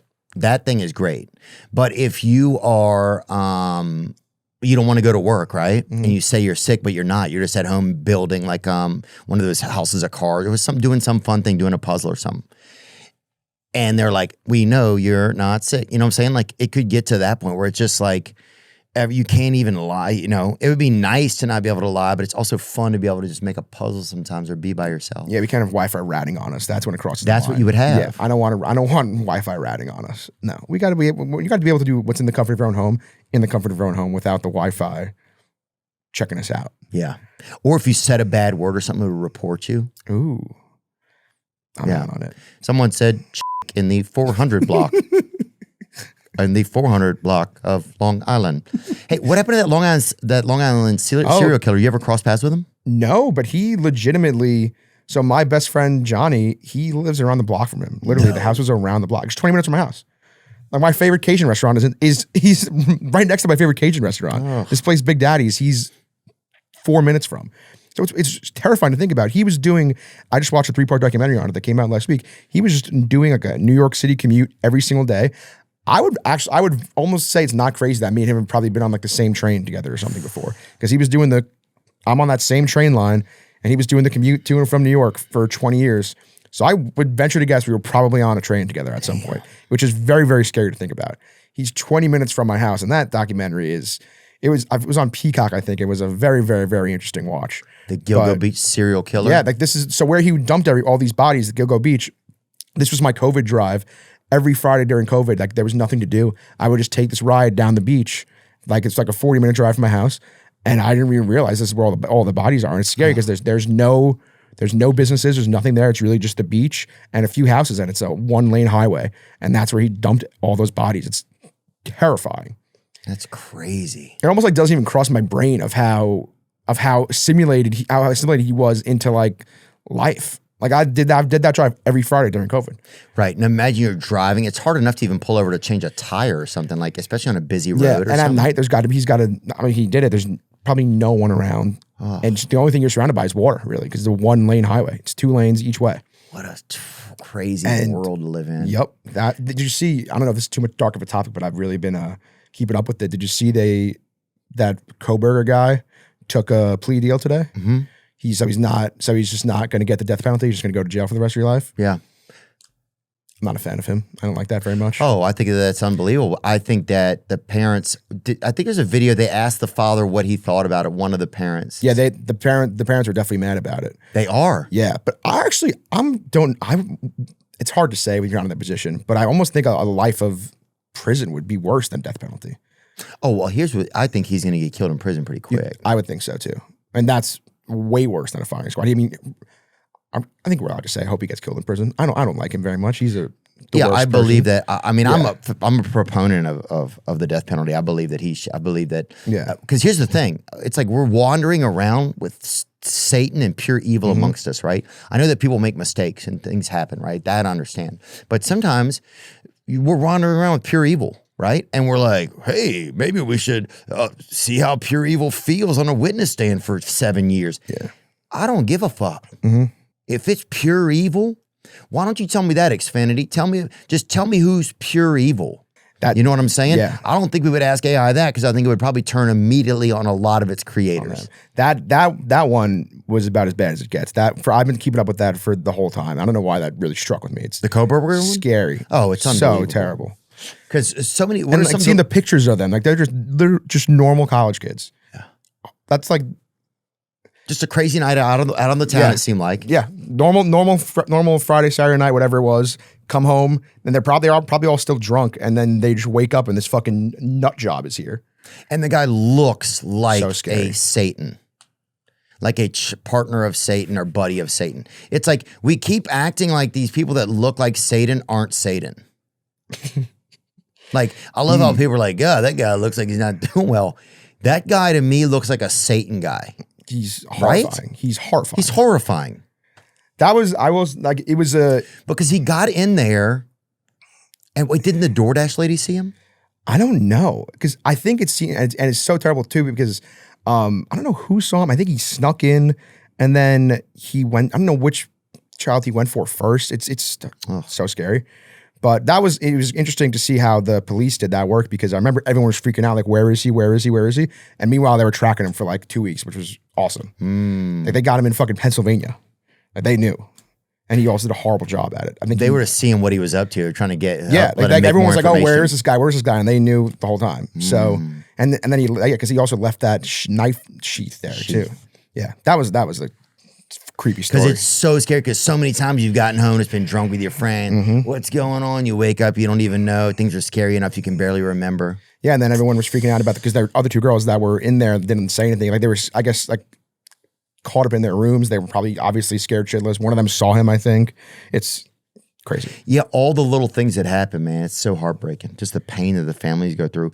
And then I bet there's a weird part where you want to never have it be in the media, but at the same time, like you almost get addicted to watching the story unfold because it's all that's there of your child still in a weird way, you know? I don't know. That might sound crazy. Does that sound crazy?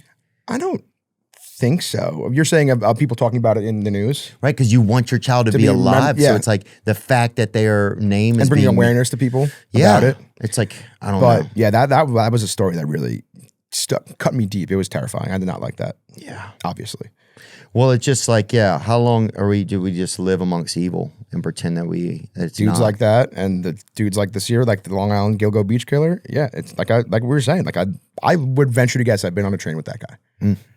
I would not be shocked if I somehow could look. I could look up our train records. I bet we've been on the same, let's say, train or cross paths. What if you sat there next to him, huh?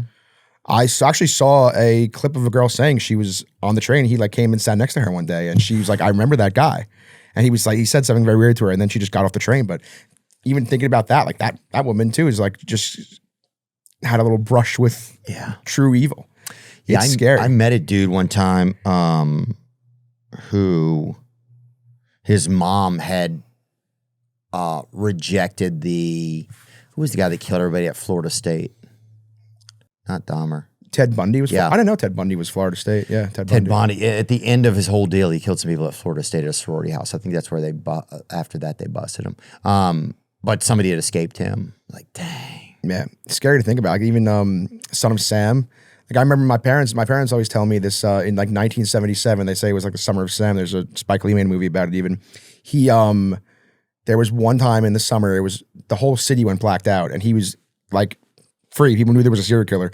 The whole city had a blackout, and they said the whole city was freaking out because no one knows where he is. No one knows who he is. It's 1977. There's no lights. Like my dad said, like him and his friends like walking around with like bats, like just like trying to find him. Like they're just gonna find the Son of Sam.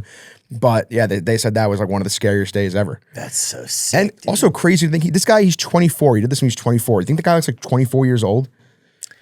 Yeah. First of all, yeah, if I saw this dude, I would immediately be like, hey, this dude's a serial killer. Yeah, he was a nut. He claimed that he was like talking to his neighbor's dog, and then his neighbor's dog made him do it. Yeah. Oh, dude, a lot of times when people are like, God, I think that guy's a serial killer. Well, hey, check it out and see if he is, okay? You know what I'm saying? Yeah, you should be allowed to investigate a little bit. Yeah. Can Infinity pick that up for us? How about this, Infinity? Tell us where the fucking serial killers are.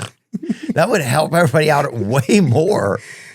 You know, so that will be one more bonus of that whole thing. Yeah, that's an interesting thing. Then could it actually, like all seriousness, could that help with crime? A lot, I would assume, right?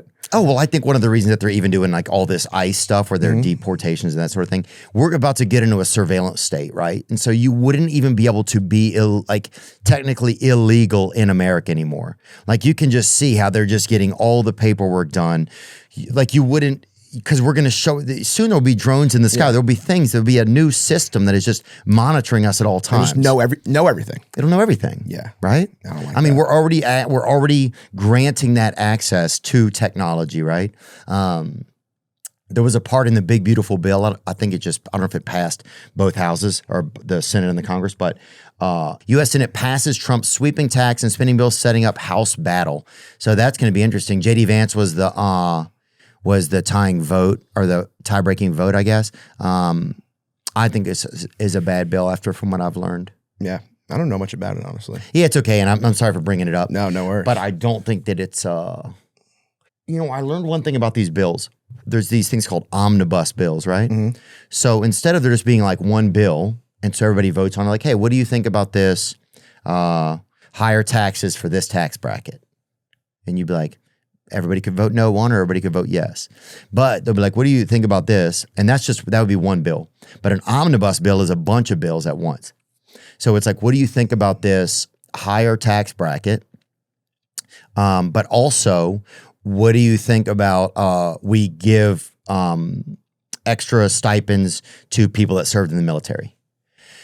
So you only get to vote yes or no, though. Oh. So that's how they get it. So it's got to be a 2-for-1, and that's how they get the things they want. Right. If you hear the military, you're like, oh, I want to vote for that, but then you're also voting for the other thing. Yeah. Interesting. And there's like 7 or 8 of those sometimes in a bill. And there could be, I don't even know how many, but sometimes there's a lot. And then if, say, you or somebody that votes against it, you're like, I'm voting no because I don't want my people to have higher tax. Sure, it's going to affect this thing of the military, but then the other campaigns will run commercials against you. He voted no on money for the military. I could hear those, all those shitty local political commercials. But they don't say in that commercial, he voted yes on saving his people from raising taxes. Wow. So that's how it's all done, dude. It's this whole fucking tricky system, and it's called omnibus bills. And anyway, I just learned about that. So it's baffling. I never knew that. Yeah, I never knew it either. Yeah, because it always seems like, well, why wouldn't they? Because nothing ever gets done. That's that's why I don't like pay attention to it. Nothing happens. Dude, shit's so bad. Joey Chestnut had to come back to fucking America. He had to stop making his vegan money. Yeah, dude. Bro, he had to come back and fucking start slurping dogs again, dude. Oh man, he was at Fanatics Fest last week, killing it. Was he? Did you see him? He Did you guys go? Yeah, we went to Fanatics Fest. We with Meta again. We were rocking our glasses, and he had Todd Graves had him do it was Todd, Livy Dunn, and Drewski against Joey Chestnut in a chicken tender eating contest. In a Canes contest. Joey Chestnut's laps, celebs, and chicken eating contest. Sorry, Livy. Yeah, I don't even know how many. Oh, and they had DJ Khaled too. He was against DJ Khaled as well. Oh, dude. You'd think he'd take one of those fucking wings out of his mouth for a second and speak up for his home country, but no, that's just who he is. Go on. That's a funny image of DJ Khaled looking at him in disbelief. Oh, yeah. Look at him taking those tendies. You guys have to dip those tendies. Well, that's the whole thing, man. Dipping it in. That was a fun week. That was cool. I met like my childhood hero. I was very, very intimidated. Who was Henrik Lundqvist. He used to be a goalie for the Rangers. He's legitimately still on my wall. He's my number one person ever. And Caleb is from North Carolina, doesn't give a fuck about hockey. So if he eventually stopped, he's a stud. He eventually grabbed him and was like, "Dude, I'm sorry. Could you come meet my friend for a second?" And I was like, "Yes, please. Thank God." And it was one of the happier moments I've had. I used to go to the mall to do his signings. Lundqvist? Yeah. God. He's a beast. When I was a child, my first Ranger game was his second game ever. When I was 9 years old, so I've just always loved him. That was a big moment for me. That made my weekend, made my year. That's magical, man. You guys just had the first round draft pick, didn't you, for the Rangers? The Islanders did. They had the first overall pick. So I'm very anti-Islanders. Oh, you're anti-Islanders? Yeah, even though I live on Long Island. My whole family's from Queens, though, so we're all Rangers fans. I hated the Islanders so much. My high school I went to was down the block from the Islanders arena, and I didn't want to go to that high school because of that, but I did go because my friends went. But yeah, I'm not a fan of them. But love the Rangers and love Henrik, so that was a big moment for me. My heart's beating right now thinking about it. Oh, yeah. Yeah, we walked by him 3 times. I kept hitting Caleb. I was like, Henrik. And finally, he did it. That is pretty cool, huh? I was praying someone there, because one of our buddies was there, Matt, who's a sports agent, and he was there, and I was telling him, dude, I gotta meet Henry. He's like, oh, he's my guy. I'll introduce you. I was like, could you please introduce me at some point? Just be like, hey, this guy's a good guy. But we didn't. Caleb just had to go up there. Caleb had to raw dog it, but thankfully he did raw dog it. Well, sometimes you got to watch it, dude. At the UFC fights, so I'm back. We were like behind, like backstage or something kind of thing, and this is a place you can go back there and get a coffee and use a restroom really fast, you know. And like you try to stay out of people's way because these are like the most dangerous guys in the world coming through, and you know, getting ready to do their most dangerous thing. Yes. So I went back there, and there's this guy, and I thought it was Stipe Miocic, right? He's like a famous fighter that just retired. And so I asked 2 UFC employees, I was like, who is that? And they both said, that's Stipe Miocic, right? And I'd met him a couple times before, and he had glasses on when I met him. And this guy didn't have glasses on. I'm like, oh, maybe he's just, you know, retiring and his eyes are getting better because he just retired. Like maybe his eyes haven't been getting better since he's not getting beaten in the head or whatever. So I went over and I was like, what's up, man? You know, how's retirement going? And I kind of I don't want to say tickled him a little bit, but I kind of went like that a little, like something I shouldn't have done, you know, or just like, no, nothing crazy. One hand. If you 2 hands. Grab a shoulder. Yeah, like, good to see you, Daddy. You know, welcome home, boy. Welcome home from war. And he was like, huh? And I could feel it fucking everything switched really quick. And I was like, what's up, Stipe? You know, how was retirement? And then that's when I realized it was not him. And his wife was right there. And like, I was like, oh, fuck. I was like, how do the people that work here not even know? Cross-referenced twice. 2 times to make sure. Anyway, it was Jan Blachowicz. That sounds way scarier than Stipe Miocic. And he ended up cutting me some slack about it. And then he even made a joke about it later. But anyway, yeah, sometimes you're just like, that's a scary thing sometimes about being around those places because there's some real. And I've never heard that guy's name. Jan Blachowicz, bring him up. I think he'd been a UFC fighter that I don't know sounds scarier than a UFC fighter you do know. Ooh. Yeah, like the hard-nosed dogs that the casual fan does not know sound scary. Stipe, I've heard of. Cleveland legend, I believe. Then look at it, just a general picture if you saw one and the other. Those are very similar. Yeah, similar enough, and both amazing fighters. Let me look at Blachowicz's history. Blachowicz. His fight history real quick. Is he Russian, I'd assume? Or Polish? Let me see. Oh, yeah. Polish power. He fought Izzy, beat Izzy. Yeah, I think that's when Izzy tried to move up. So he was Dude, it was former freaking light heavyweight champion Jan Blachowicz right there. Beautiful wife. Anyway, great guy. Sorry, Jan. And Stipe, I hope retirement's going well. Okay. Yes, Stipe, Cleveland legend. I know that about him. Oh, you do? Yes, I know he's a Cleveland legend. Dude, he can come out and support the freaking women's basketball team that's showing up there. Yeah, definitely. Cleveland, underrated city. Yeah. Oh, dude, Cleveland is great. I love the mall that they have down there. Have you been in that old mall that I think they Is there like a hotel in it? Yeah. I stayed in that hotel one time. Me too. Like years ago. The comedy clubs would always put us up there. Yeah. Like me and my parents had like a road trip to Chicago. We stopped in Cleveland and stayed at the hotel in the mall. Cleveland's a cool city. I like it. Underrated. Underrated place. Gets a bad rap. And Cincinnati. Oh. I think both underrated cities. A lot of good people out there. Well, Glenny, man, I'm just good to see you, dude. I'm excited to see what else you guys want to do in the world. Do you think you'd ever end up on a cooking show? Could we see you being the next who's that guy? Not Juan Bautista. What's his name? Oh, Bourdain. Anthony Bourdain. Anthony Bourdain. Yeah. I mean, I love Anthony Bourdain. I mean, I love doing food shit. That's my favorite thing to do. Aside from being a larger gentleman myself, I do actually enjoy food. Food's awesome. I don't like just eating it. I don't like eating too much of it even. I'm at the stage in my life where I like to taste. Yeah. I'd rather every place I go to just be a tasting menu. Just have a few bites of each thing and get on with my life. But yeah, I mean, that would be really fun. I think me and Caleb may have to do the Airbnb idea. we got to actually look into that. Yeah. And if you had your own series of Airbnbs where people could go and they were like everything from you guys' vibes, maybe that'd be dope. Yeah. But it's been Ooh, I'd love to go down a black olive rabbit hole with you sometime. Wow, can I burst your bubble here? I'm not the biggest olive person. Really? Yeah, I'm a bad Greek. I don't love olives. I don't go crazy for them. Black olive, dude. They've been through a lot. I like black olives. They're good by me. I don't like Kalamata olives. Those are gross. Or February olives, as some people call them. But even like when I get martinis, I love martinis now. I get the olive. I just have them there for the aesthetic, though. I don't even eat them. Yeah. I just leave them there.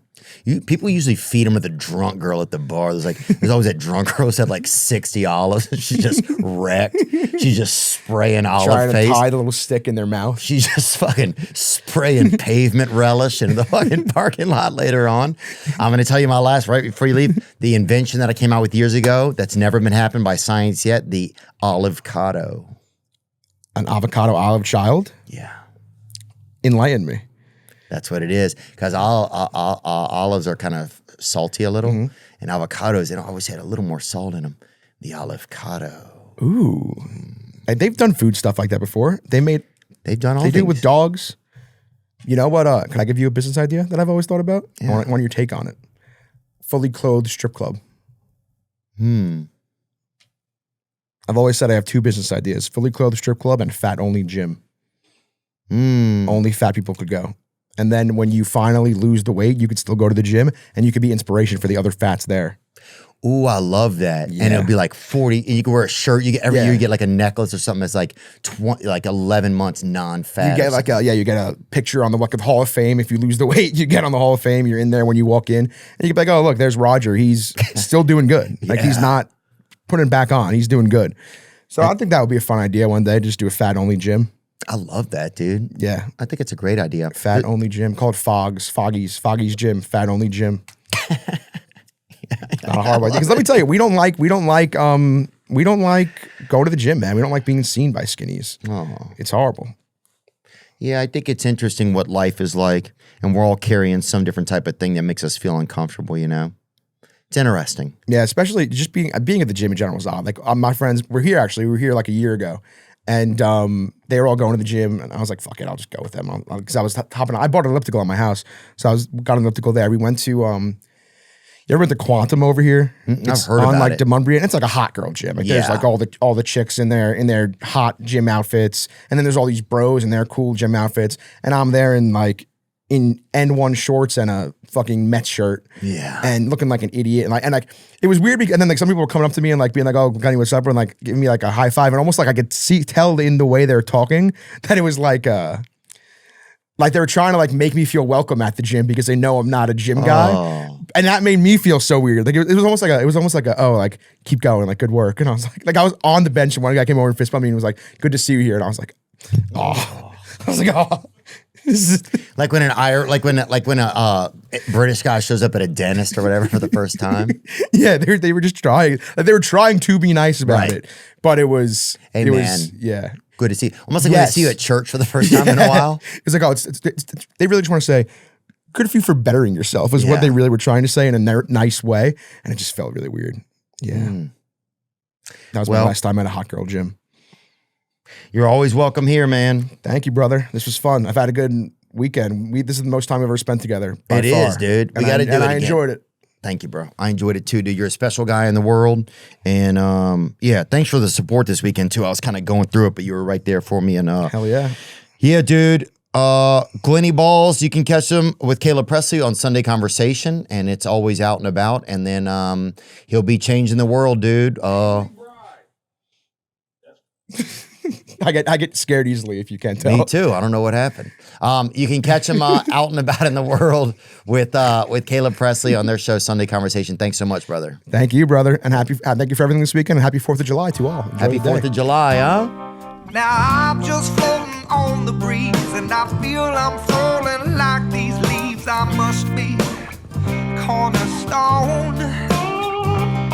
Oh, but when I reach that ground, I'll share this peace of mind I found. I can feel it in my bones, but it's gonna take